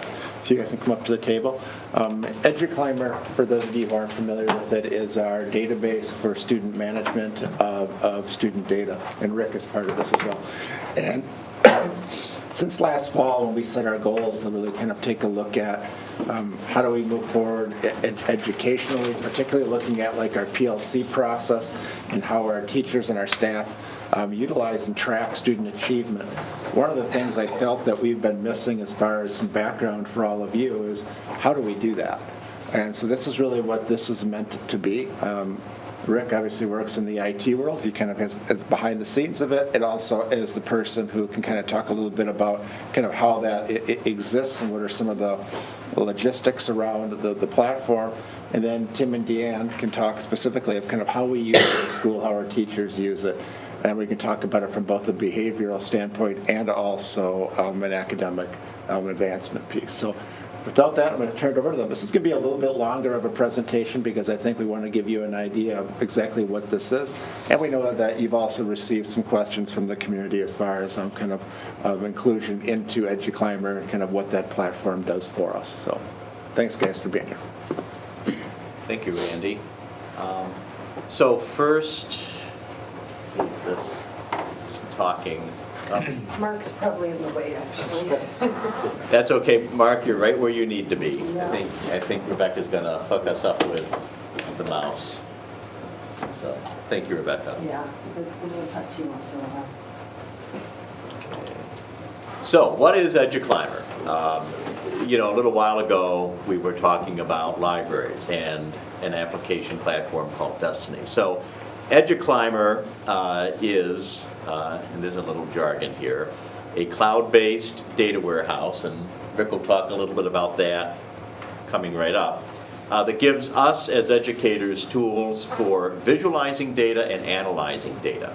And again, this is a trend you see across all sectors of activity today. Public education is no different. But before we get into the meat of this, I think EduClimber is an interesting story, both in terms of kind of the dynamics of education companies and also the strengths of our free market system. So EduClimber is actually something that began here in Wisconsin. It is initiated as a Wisconsin startup that was founded in 2013. And if you've ever heard Schumpeter's theory of creative destruction, EduClimber is kind of an example of that. It was a husband and wife team. The wife was and still is a practicing school psychologist, so she brought the insight about what schools needed. Her spouse was an application developer for American TV. And during the Great Recession, more than a decade ago, he found himself with a little more time on his hands. And his honey-do list actually involved coming up with a data system to make his wife's work in the schools easier. And so her district started using it. She was in an area meeting, somebody said, well, that looks really good. She goes, my husband will hook you up. And the other district said, and I wish I could take credit for this, but there was another district, said, you don't understand. You've got something really good here. You can sell this to us. And they took that feedback to heart, and their startup was born. We became aware of the product about a year later. We purchased it 2 years after that in 2016. Looking back, our first and only previous presentation to the board on EduClimber was in January of 2017. And a little later that year, a larger firm in California did what happens to a lot of small startups. They were acquired, so they got a return on their investment and their sweat equity. And then, of course, there are little fish in the pond, and there are big fish in the pond. And so while it went out for California ownership for about 5 years, last year Illuminate, which was the company it moved to, was in turn acquired by Renaissance Learning, which is one of the big fishes in the education pond, and that's located up in Wisconsin Rapids. So just to understand, sometimes the questions we get are also just, here's this thing I know you're using, it's changing ownership. What should we be concerned about when we see these important applications change owners? And with that, that's where our IT professional Rick comes in. As Tim discussed, it's a cloud-based system, so it's hosted externally outside of our network. Just touch a little bit on the privacy and security. So Renaissance Learning's cloud storage is in Amazon Web Services. All of the data there is fully encrypted for both in transit and at rest, meaning that whether you're in the interface entering, that data is going to be encrypted and protected, and once it's in the system and stored in place or at rest, it's also protected through encryption. And Renaissance does follow all applicable data privacy compliance, including FERPA and COPA, among others. And then the primary access control for the end users is done through permission groups and ultimately through their network credentials with the system, keeping it secure. It does use groups based on functions such as grade level, student services, which would cover multiple grade levels, obviously, and multiple locations potentially. Thank you, Rick. So the reason why we use EduClimber, other districts use EduClimber, other districts use systems that are competitors of EduClimber, is to help us do our work more effectively and answer questions around how will we know students are learning overall. Those are kind of district-wide or school-wide information depictions. How do we know who is not meeting instructional expectations? Are there patterns or trends we need to be paying attention to? And then, one thing that I think is one of the reasons we purchased EduClimber back in 2016 is EduClimber is a very customizable platform. You can see that there is actually a real educator involved in its inception. It's designed to be used by real people in schools. So how does it support our effectiveness? Well, it's a data warehouse, and some of you may be familiar with what a data warehouse does, but it kind of is what it says it is. It is a repository that gathers different kinds of information together. So for us, that can mean demographics about students. It can pull report card grades. It can pull a lot of our assessments. It pulls student attendance, and it also pulls our behavior reports, and it brings it all together into a single platform for reference and analysis. Another thing that really is a differentiator for EduClimber, it's a reason we, again, purchased it. It shows that it, again, has input from the beginning from actual educators, it's still the best application for supporting documentation of interventions. Now, a lot of our students will never receive an intervention, but at any given time, we have hundreds of students in a district our size. Is that what RTL is? Yes, RTI. That's just throwing in some alphabet soup to make sure you're all with us at 8:40. RTI stands for Response to Instruction or Intervention, and MTSS, which you will sometimes hear about also from Student Services and Special Education, is the multi-tiered system of support. I probably should have put a definition in there. We won't do an exit slip on that. But a lot of students do have specialized plans. EduClimate does a great job of warehousing that information and allowing our people like reading interventionists, math interventionists, who are working with students to document students' process. Sometimes simply for doing a good job of tracking their process, also sometimes for compliance documentation we need to have on hand if we refer a student for an IEP. It also provides some analytical tools. You'll see some screenshots of those a little later. And I think the key thing is like a good visualization tool.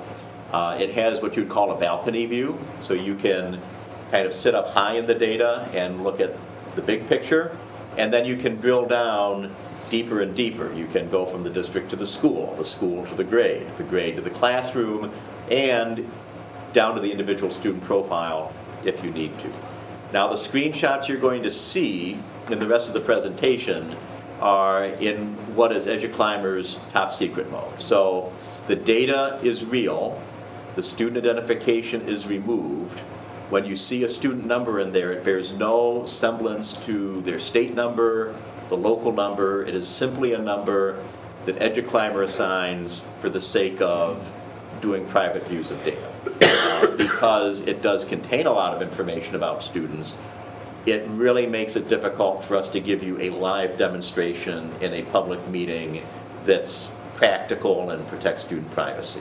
But we do have some appropriate screenshots to share with you in the presentation. So when you first log in, and many of these are from my account, you'll log in, this will be your dashboard. If you are not in private mode, those circles you're seeing in the bottom center would actually be the students you had viewed most recently for varying pieces in the system.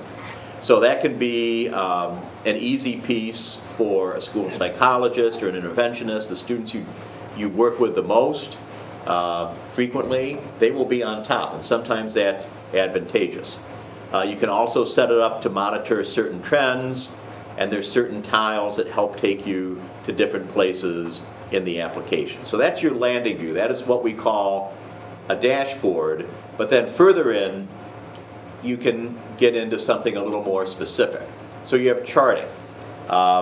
This would be an example, I think, of literacy at the middle school, and you're seeing 3 different pieces of data charted here. One is going to be in progress course grades, one is going to be posted course grades, and one is going to be, I believe, our iReady data, which is one of the assessments we give.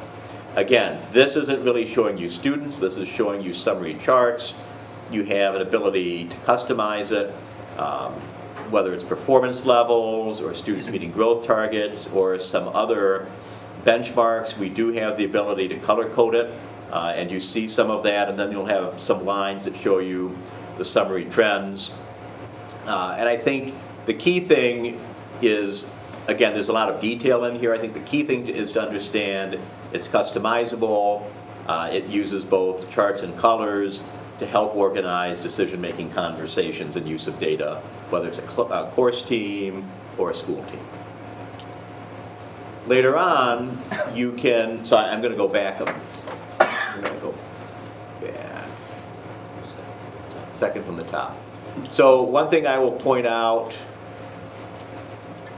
or not, doesn't really matter. You'll notice there's a toggle here, charts and data wall. This is how you go from the earlier screen to this screen. So what this does is each row is a student. And so what had been in those charts now comes into what's a data wall, where each student is a row. You can see different data. These rows are sortable, and they're color-coded. So each color is helping you, again, there's numbers, but the color is helping you understand the data more quickly. And you'll also see, in some cases, there's an entry here. Another thing EduClimer allows you to do is to tag students for varying things, whether it's advanced learning, counseling groups, attendance follow-up. So you could potentially sort and every student a category, you could mass assign a tag to, and that again helps you navigate the system and use the data later on. Under the data walls, this is what you might see if you go into the behavior section. So there's certain things that we will, our school teams look at in terms of behavior. And there's a little more if you scroll down, but this is showing you, again, depending on the filters, you can sort by school, you can sort by types of events, what's the total count of incidents. We have, in the next one over, primary incident codes. So what was it?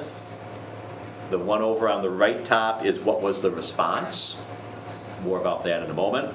In the lower roll, it will talk about when. So these are actually our last 30 days. So you can see the biggest count is in March, but we have a little bit of activity in April.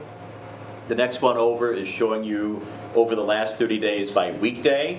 And your conclusion from this is that Wednesday and Thursday are our more active days for behavior. And then the last one over is by hour. So you can see behavior incidents entered by hour in the day.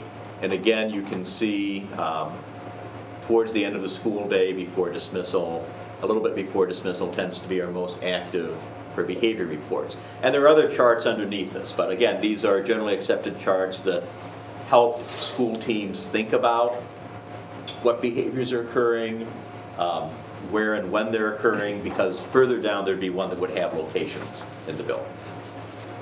And with that, I'm going to turn over to somebody who works with this on a regular basis at the school level.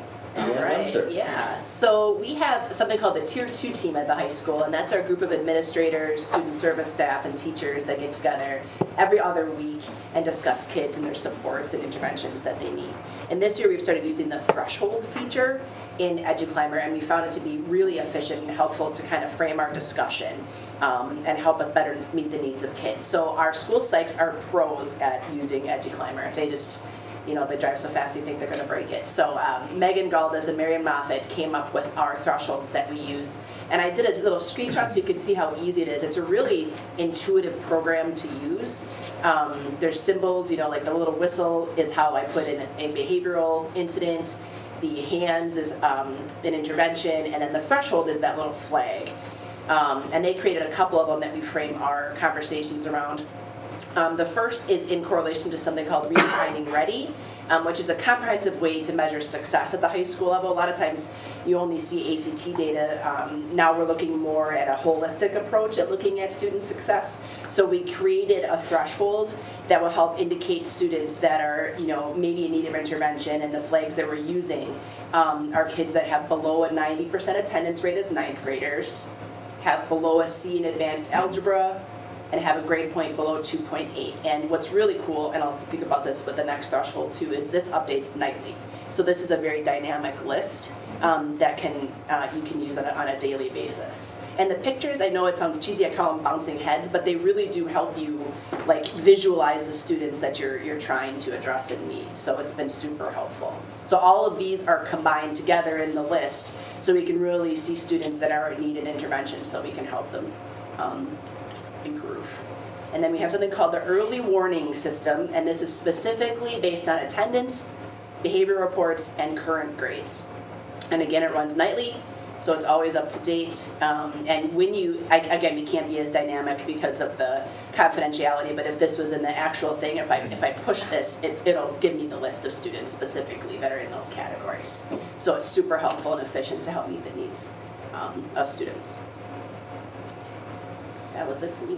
And this is something the high school looks at with their Tier 2? Our Tier 2 team uses it every week. Yeah, every other week. And is that a common practice throughout all the schools within? I believe it is, right, Mr. Shell? It is. Yeah. I mean, every level has different kinds of data, and of course the high school is the biggest school as well. And so this is valuable at any level, but the ability to pull in grades, which are spread across more than 100 classrooms at the high school, attendance, and the behaviors, and have it run nightly in a building of pushing 1,400 students is invaluable. If you did not have these types of data systems today and we're trying to do it by hand, you wouldn't be doing it every 2 weeks, that's for sure. And then is this data something that ideally would be utilized in our PLCs on a weekly basis? Or is that not part of that process? So Do you use a little, reports or- so a little less so, in part because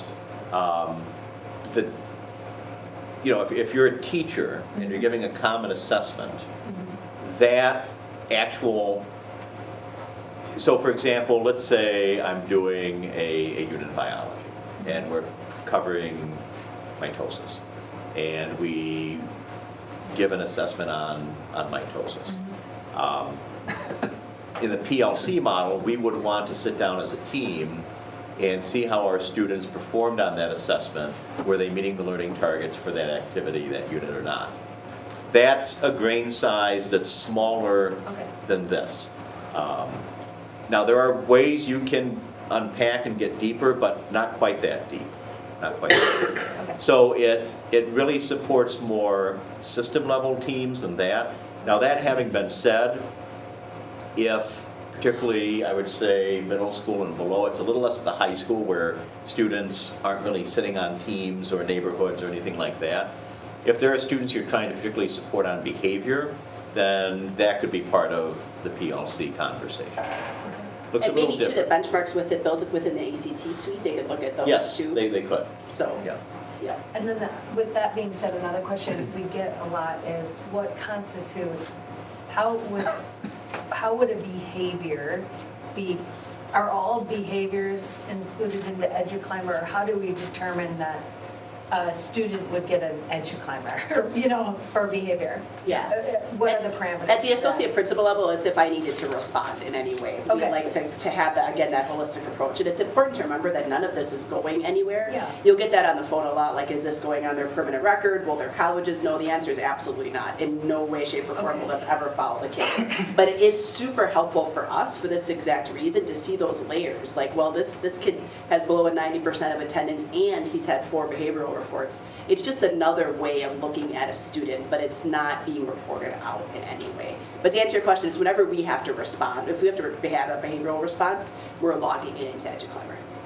Yeah, I would say before there are more questions, for the middle school and high school, this is no different than when Mark and Joan were in the classroom. But instead of being housed on paper, it's being housed electronically.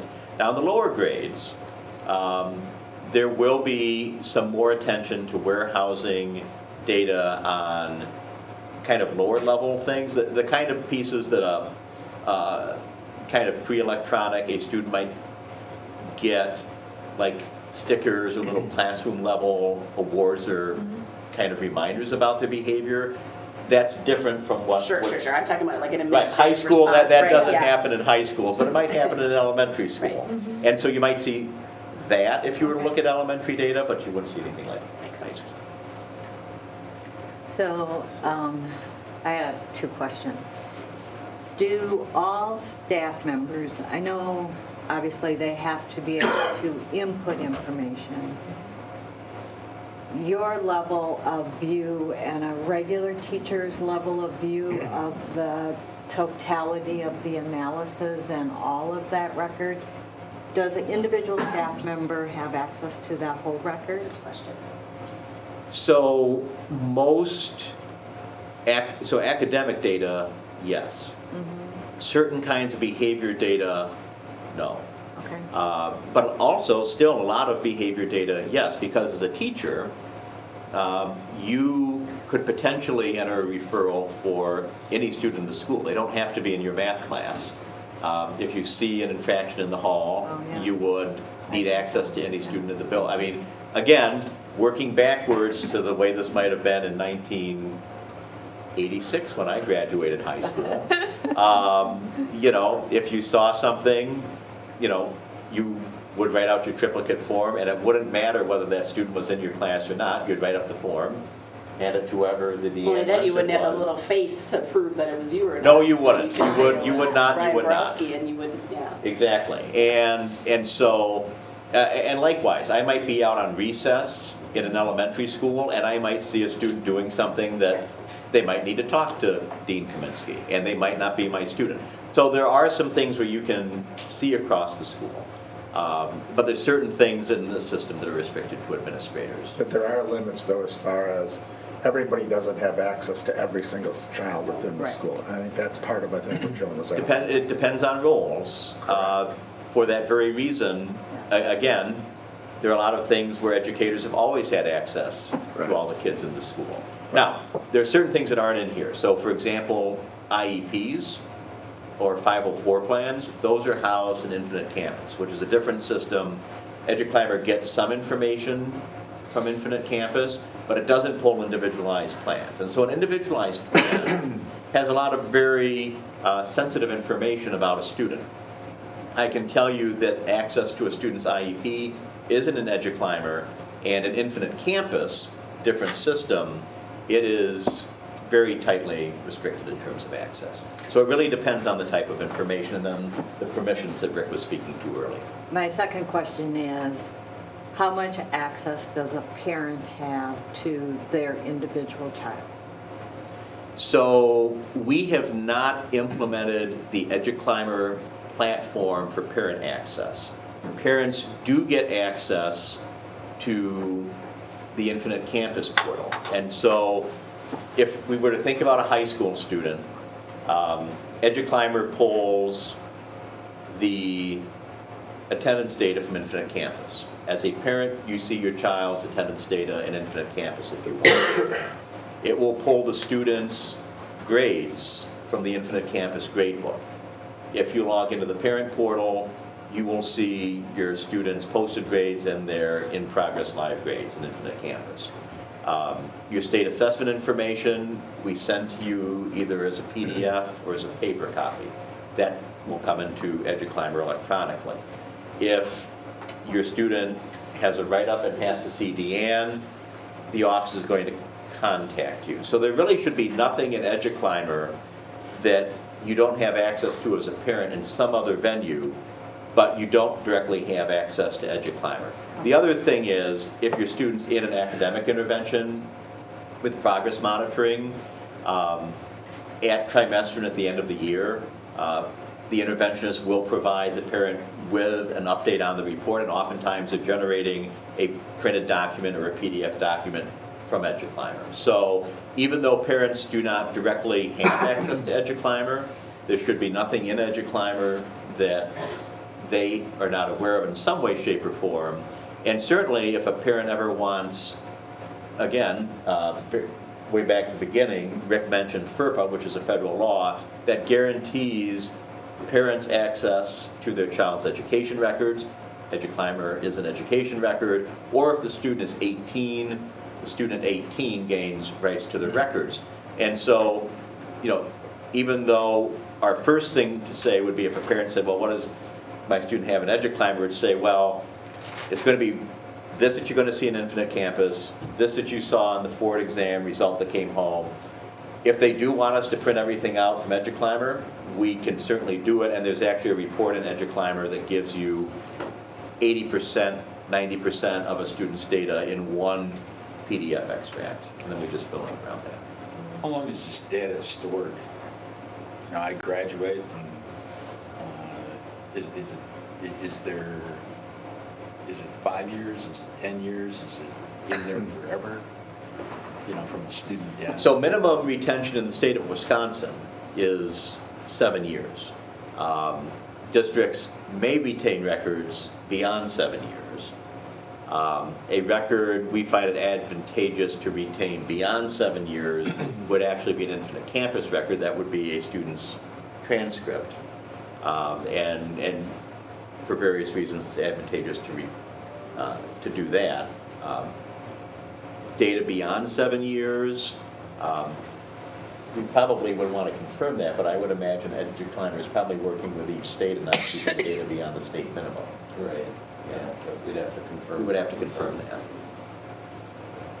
I think Mark has. I have a couple. So just to re-clarify, at this point, parents don't have access to their own child's record through EduClimber.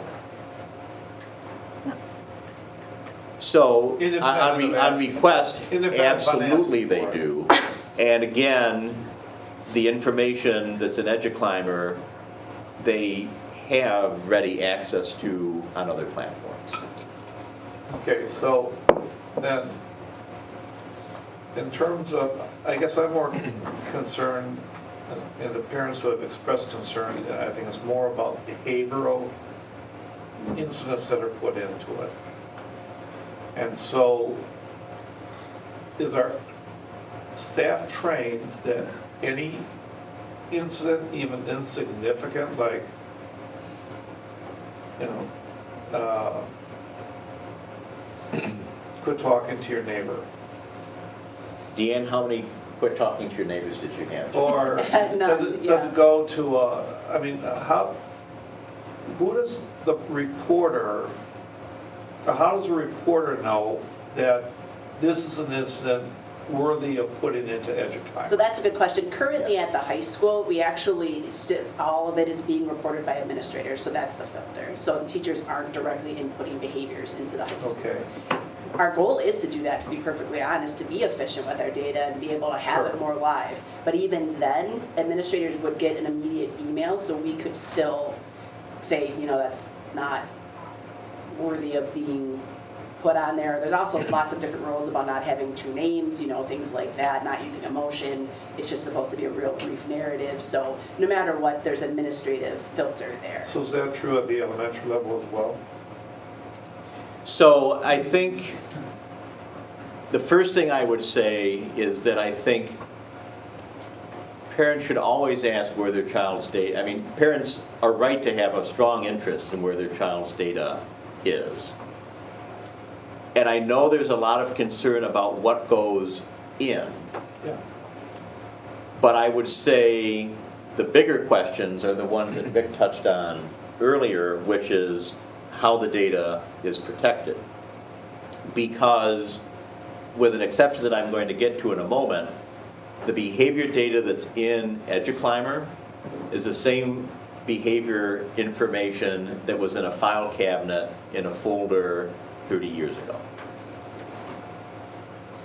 The decisions about, so I mean, I think you can think about when you're in the classroom, administrators at the high school are the ultimate filter on that, but I'm sure you had colleagues that might have had different thresholds, for lack of a better term, for when they would write a kid up. And so that's always been an issue. So really, all EduClimber does, and all really applications like EduClimber do, is take existing practices and allow the data to be used more efficiently. But then where that data is housed and how access to that data is controlled and protected becomes a really important question, because it's not sitting in a file cabinet in the office anymore. Now, the one exception is these electronic measures do make it easier to look at data. Now, in general, practices haven't shifted much. One area, though, where I would say practices have shifted in behavior is that when I was a principal at the elementary level in the late 90s, I would have teachers that might run, for me to get a write-up on a child, it had to be something fairly significant. But that didn't mean that the teacher wasn't having kind of a sticker and demerit system present in their classroom. And in some schools, those were consistent across classrooms. In other schools, different people had their own approaches. Again, we're talking way back in time. So these practices of kind of like lower level information around student behavior is not a new concept, but technology does make it easier to pull that all together. And so as technology has really facilitated that kind of data collection more at the elementary level than at the secondary level, you are seeing more consistent approaches to things that might have looked like tokens or stickers or little incentives or little demerits that you might have seen 25, 30, 35 years ago. But now it's housed in one location versus being, I mean, Randy, I don't actually know if you were a believer in those systems back when you were in the elementary classroom or not, but you probably had colleagues who did. So that's really the biggest change, and that's primarily at the elementary level. Okay, but it still didn't get to my concern. A parent is concerned if his or her child is admonished by a teacher or a parent and wants to know, does that admonishment automatically go into, is it worthy of going into EduClimber? We've just heard at the high school level, the only thing that goes in are administrative concerns. That's a high-level concern. But if my elementary kid, we were playing football and he got mad and he shoved his friend and someone saw it and came up and said, and Johnny, you shouldn't be doing that. Yeah, I get it, I was just frustrated. To me, that kind of thing might be a one-time event for that child, but does that go into the EduClimber? And it's a great question, and in theory, yes, and here's why. It's never with the intent to say that Johnny shoved Sean. Johnny's a bad egg, and we need to make sure everybody knows that. That's not why that would happen. What would happen is we would say maybe it was a one-time thing. In the life of a school in any given year, the number of one-time, low-level things happen is pretty large. You probably think I was a pretty good, maybe you don't think I was a pretty good kid when I was little. I was a pretty good kid when I was little, but I had some one-offs. But the point of EduClimber is if a student has a pattern of kind of low-level impulse control things, nothing as bad as getting into a fight, but maybe low-level pieces, then by saying, oh, it happened in art, it happened at lunch, it happened in recess, it happened Mondays or Fridays or before breaks, you know. Right, so you see the pattern, and then potentially the team at the school can say, well, it might make sense for us to talk with Johnny's family. Is there something going on at home that we can help Johnny with, you know, at school? Is there some kind of extra teaching about school expectations that would be helpful for Johnny?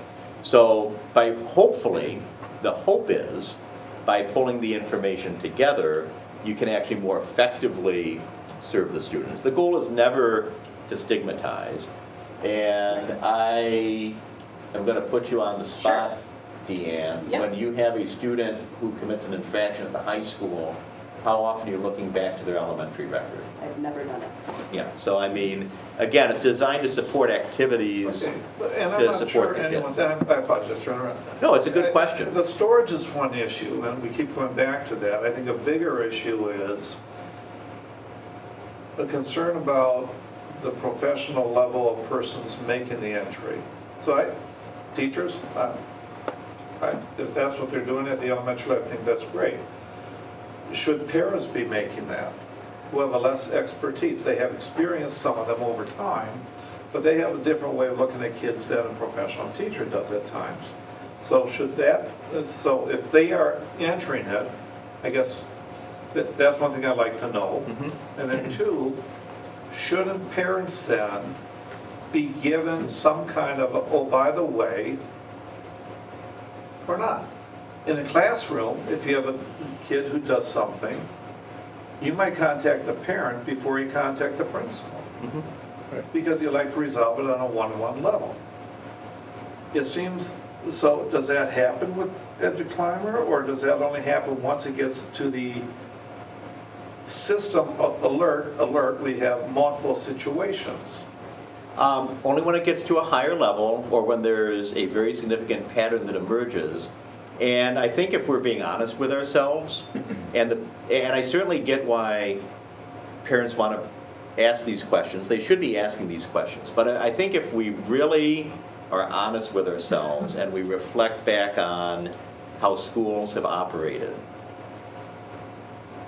if a student was a little messy in the cafeteria, might they be corrected by the lunch lady? If a kid was talking loud in the hall and maybe running in an unsafe manner, did the custodian correct them? Were parents notified if that was at a low level? They never were. But what might happen today is that might go into EduClimber and form part of that larger record of minor behaviors. But you've always had, in elementary schools, non-professional staff managing student behavior. And actually, we have always had non-professional staff, sharing information with teachers, sharing information with principals. The difference now is it does come into the system, and I think the biggest concern I hear from parents is, where does that information go, and will it adversely affect how my child is viewed? And I think it does come down to a matter of trust. Those low-level records are really only used within the year at the elementary level.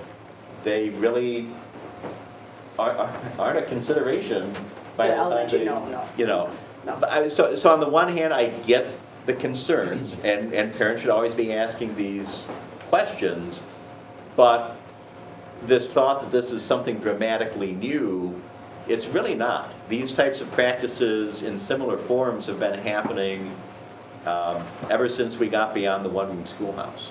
I guess we'll have to agree to disagree, because in the old days, what the custodian said to the kid in the hallway, that's where it ended. And I do question the amount of time we're going to have staff to put the staff in, when in the past all they had to do is say something. It never registered to a flag that goes to the teacher even. And so, to me, I'm concerned that we're tracking low-level stuff that we have to track. Higher level incidents I have no concern about, but the low, I really question the need and the time that goes into it, so I guess we'll have to agree to disagree. If I can add something, I think we can clarify some of the things as far as what are the the levels of it. There's also a list of codes for all the different behaviors. So it has to fall within a certain level of a code to percolate to there. I think we sometimes get to the point, and if I'm misinterpreting what some of the questions are, I apologize, but we still talk to kids. You're still having the conversation just like you did in the hallway, just like you did anywhere else on the playground, and then you are making a judgment of whether you are recording it. I mean, when I was teaching, they were blue slips, Tim, were in my office. And when a kid or someone in the playground supervisor said, hey, Mark was doing this out of the swing set, I received this, and they went in my desk. And then there was a point in time where I remember our principal pulled us together and said, let's tally this up and see kind of where are we having behaviors? Well, we're having behaviors at second recess at this part of the playground. That's really what EduClimber does. When we look at it from an academic standpoint, it's all the things we used to do before we had technology. I mean, we used to sit down with state test scores with highlighters that were red, green, and yellow, and to just identify where kids were and what scores were at what level, and then somebody put them into Excel, or they had them on some other sheet. And what we found, if you go back probably 10 years, every school did it differently. If you wanted to find out how students were performing, how you were tracking different pieces, it was all done differently based on somebody who had the expertise within that school or the desire to take it on. One of the things we wanted with EduClimber was to standardize it. So part of the standardization also is when we look at behavior, that's still an area that we're growing in, to be very honest, because we have to make sure that what we're putting in is also standardized as far as that what I'm putting in and what you're putting in should be very similar. But there's always the ability to kind of look it up and see kind of if I see that Deanne has all of a sudden 10 write-ups and I take a look at them and they're all super low level, I mean, you make those judgments just like we did before. So from my perspective, it's really a place where we can take a look at what's happening, and then you still have to analyze that data. It's not just taken at face value. They do dive into it. So, I mean, that's my perspective of it from kind of a high level. I don't work in it nearly like these guys do, but the concept as far as what we were trying to get at by going to a platform like this was to standardize it, make it easily accessible, because the clicks that they're talking about to be able to get to that data used to be weeks of work. And now it can happen, as you said, overnight. So that's my perspective. I would question though, how many, if things are going in here, is the janitor, our janitor is putting information in here? If things are happening in the hall, I can't, it's an effort to do that. Well, I mean, it is the case. Now again, for the low-level pieces at the elementary, you're going to find the student, you're going to click a code, and then I think the most time-consuming part is going to be how much text and description do you put in. So I don't think practices have changed, but there is a certain time cost. I would agree with that, Mark, for entering the data. Now, the theory is, the trade-off is that where it might have ended with a custodian before, now you know that this kid was running in the hall. And then if you have other pieces of information, now they're together, and then maybe we see a pattern where we want to do something. But I mean, there is some trade-off. But maybe we're spending some more time in one place and saving time in another. I mean, I think this might be something where if this is a big interest, we're a little secondary heavy at the table tonight. Maybe we come back with a bit more of an elementary lens, because I think that's where you'd see this the most. It might be beneficial to have some of the elementary principals, that kind of, like you are the gatekeeper for the information that gets in there. Who's the gatekeeper? Is there one? But I don't think this is some dark, nefarious thing, that hurts the kids. In fact, I would argue this maybe a parallel to EPIC in the medical area, where there's data entry that is much more intensive for doctors and nurses. But the end result is a much better ability to help the patient because all the information is in a uniform place. And that's a really positive thing. I would agree. It's an excellent analogy. And I would say that, looking at the behavioral and the academic side of the house, there's very little data entry on the academic side, and really the only data entry on the academic side is in the area of interventions. And I can assure you that the record keeping in EduClimber for interventions is considerably more time effective than it used to be when we would have a reading specialist have to keep paper records. But the behavior picture, particularly for the lower level behaviors, might look a little different. In the interest of time, and again, if you wanted, I think we can maybe bring back an elementary lens at some point. And certainly, if anybody would like kind of a one-to-one follow-up outside, it would still be in private mode, but be easier to kind of navigate. We could address some of these questions potentially one-to-one. I just want to put out a few more features here. On the left-hand side, this is what we call a risk ratio. This has a certain set of behavior. I think this is actually a consequence for suspensions. And it's referencing the probability of suspensions based on some different demographics. And that is not the ending point, but is a starting point in considering whether you have some issues you need to look at more closely. The other thing I want to point out is at certain points in EduClimber, you'll see a little light bulb. And if you click the light bulb, EduClimber will try to be helpful. And so in this case, for this one, I clicked the light bulb, and EduClimber shared with me the most common incident type is externally managed, and it gave me a total and an average. with externally managed responsible decision-making being the most commonly exhibited behavior. This was for one particular school. These incidents resulted in a response of conversation with the principal most frequently. These incidents occurred most frequently in March on Thursday at 2 p.m.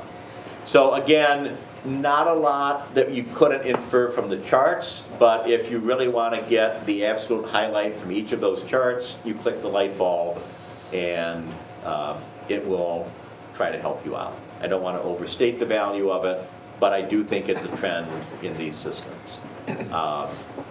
Interventions, we talked about some individual student profile.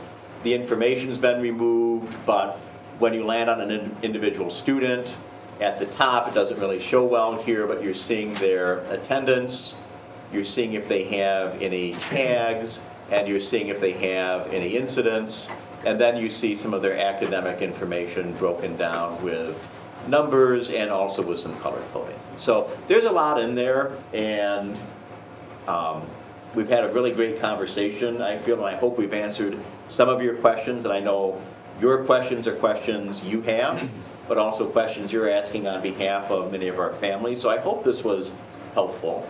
But again, my takeaway from this is maybe we come back through at some point here with a conversation around what this looks like more in elementary classrooms. And again, open invitation if you want to have kind of a one-to-one dive, we could talk more about our practices, I think. And real quickly, I would assume that this application, EduClimber, is a tool that's utilized in many school districts. And do we have information as to, is this, like, this isn't unique to Waunakee. So of our peer school districts that we compare ourselves to academically, on academic performance or things of that nature, would it be fair to say that those school districts utilize this tool and that there are best practices associated with utilizing it? That's correct. Almost without exception, they're using EduClimber or a similar platform. I would say in Wisconsin, among this class of platforms, EduClimber is the market leader. I think it's maybe 260 or 270 Wisconsin districts out of 400 some use EduClimber right now. I mean, but again, it's a hometown product, but it's got a national reach. And is there, do we know of, is there an application where it would even be a possibility for parents to have access to their students' data? Are there any other school districts that allow for that, or is that just, that's not even something that could even be a possibility? So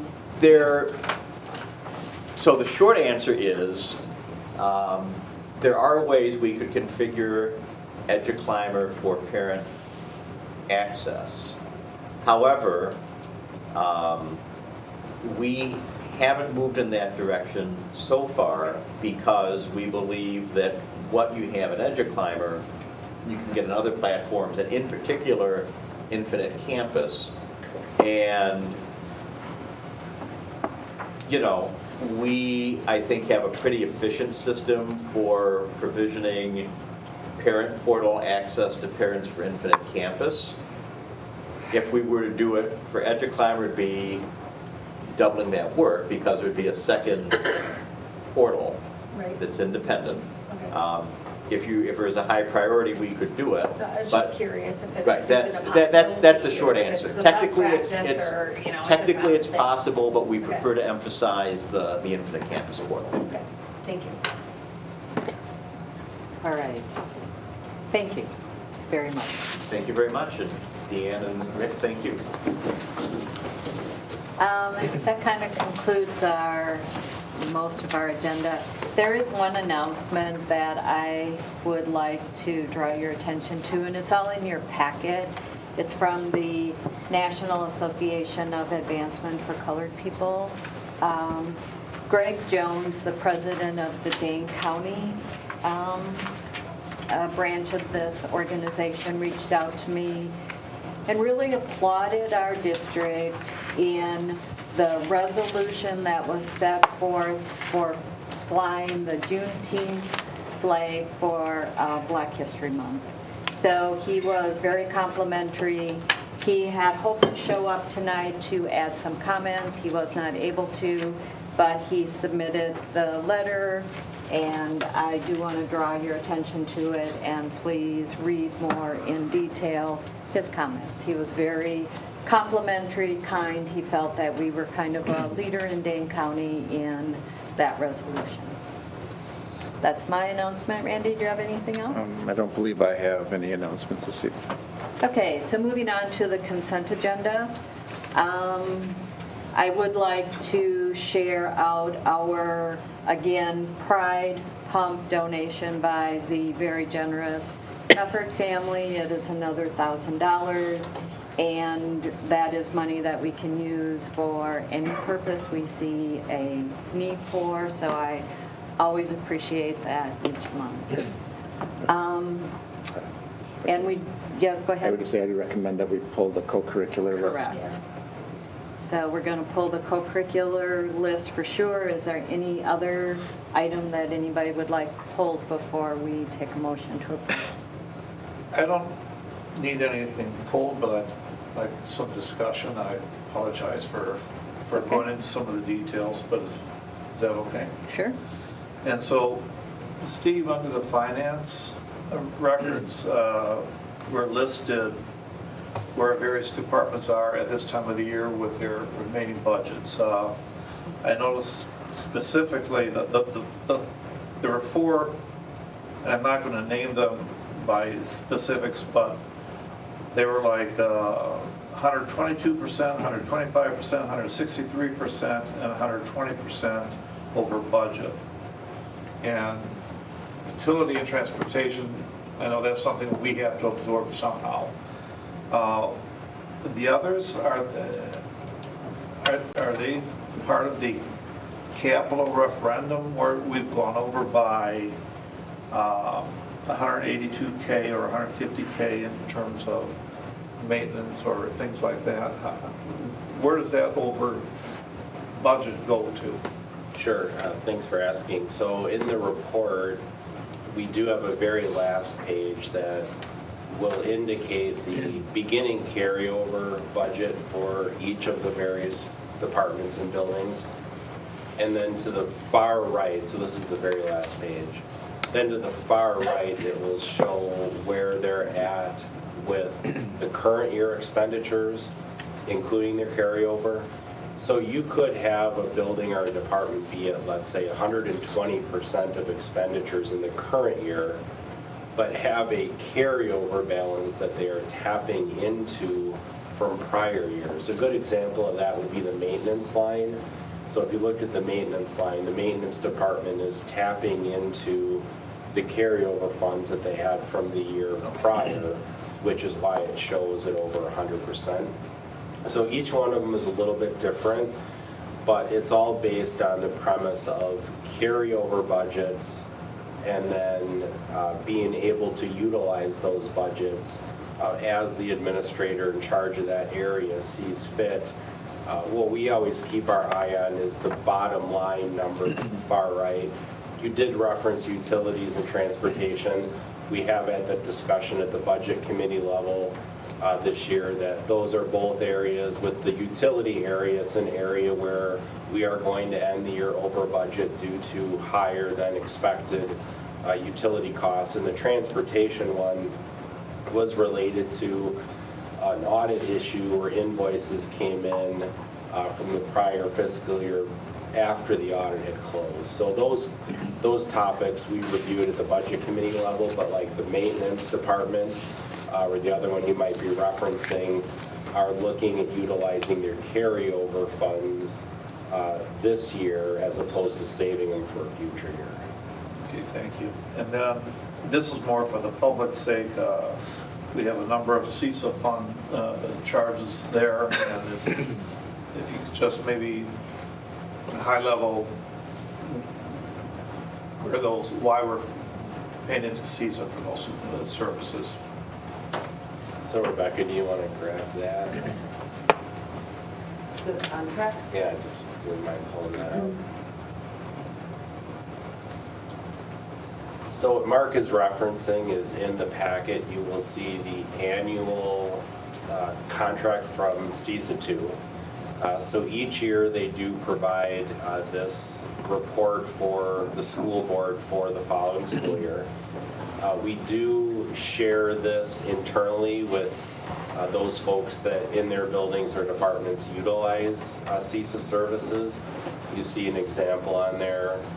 Transition network is $3,500. That would be an example of something that is being purchased by a particular department in the district. So we go down that list. The top one is the membership in CISA, which all districts in that CISA 2 footprint do pay. And then the remaining items in there are all optional for us as a district to decide whether we purchase them or not. I do know that we have that reviewed on an annual basis and then present it to the board based on the services that we're utilizing in our district. Okay, thank you. Then the last one is more directed to the field trips, a lot of rich, exciting field trips.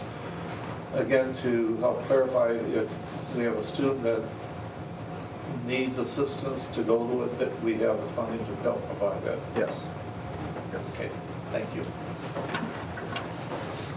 Okay, so we are going to pull out the co-curricular report, and if there's no other need to pull out, I would take a motion to approve the whole thing except the co-curricular. Second. Any questions on any of the items? All in favor say aye. Aye. Opposed say no. Thank you. And then we do need to vote on the co-curricular list, and no, you don't have to leave, but Katie is going to refrain from voting because she is volunteering, and thank you for volunteering for our co-curriculars, so she will not be voting Just on this. plug your ears. Yeah. Move to approve. Okay. Second, all in favor say aye. Aye. Opposed say no. So we now need to set future meetings. What do you need? I think the first thing, we only need a couple here tonight. I think the first one is the reorganization meeting. Yes. And Dawn, you're here, so that's going to include you. So we're looking at the earliest we can do that is April 24th. The latest is May 24th. We would honestly like that to be done before the May board meeting, because that would be the point where we would then start to plan forward with our committees. So I'm looking for a time that we could do our reorg meeting sometime after April 24th. I can't do it until the 28th. And I have a huge one. We scheduled a river cruise to avoid the board meeting and totally spaced out the reorg. So I apologize for the inconvenience. We're supposed to come in on the 3rd, but it's possible we might not get into the 4th if there's an airline issue. We're coming from we'll be flying out of Budapest on the 3rd. So if there's a weather thing, so I initially told Rebecca that the evening of the 4th would work, but I can't guarantee I would be here for that if there's some unforeseen flight problem. I mean, we've done it a couple that when we've had conflicts like this. I think the board has really wanted to have the full board there for the reorg. We could do it, but if you're not getting in that week, the first week in May is not going to work, and Judy, you're gone up through I'm in the last week of April gone. Yeah. What Except about for Friday. Could we do it right before the board meeting on the 8th? oh, before the board meeting on the 8th. Sure. Yes. We I think. What, start at 5:30? Take that long? It only takes It doesn't take long. No. 5:30. We did a 5:30 on the 8th. We just do it right before. Does that work for you, Don? Yep. Okay. Yeah, that's a good idea. Okay. Okay. Thank you. All right. The other we already have a facilities committee. We need to vote on the reorg meeting, sorry, because that's a special meeting. So- Move to approve. Second. All in favor, say aye. Aye. So 5:30 on the 8th. All right, we already have a policy committee on May 1st. We have facilities on May 1st. We do need to schedule a DEI meeting. So, And this will probably be with the old committee. right, yeah, that's what the current committees that we have right now.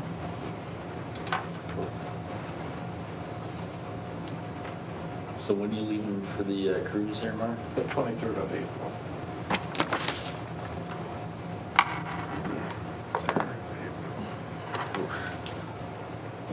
So if we want one before that board meeting, it has to be next week, which puts pressure on everybody else, but What about the, unless we want to wait till Or we just do it right after. schedule one for after the board meeting. Yeah, that's probably going to make it clearer. Do we just schedule one, maybe we schedule it after the May board meeting? We don't have many weeks between now because that's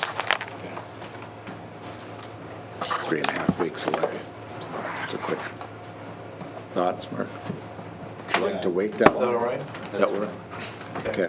Why don't we just schedule it and then we can go from there. So if we want to do it after we could do it sometime that week of the 8th, later, so we get that. How about any day that week is fine for me. I'm on the committee. 10th? I can't, the only day that week I can make is the 11th.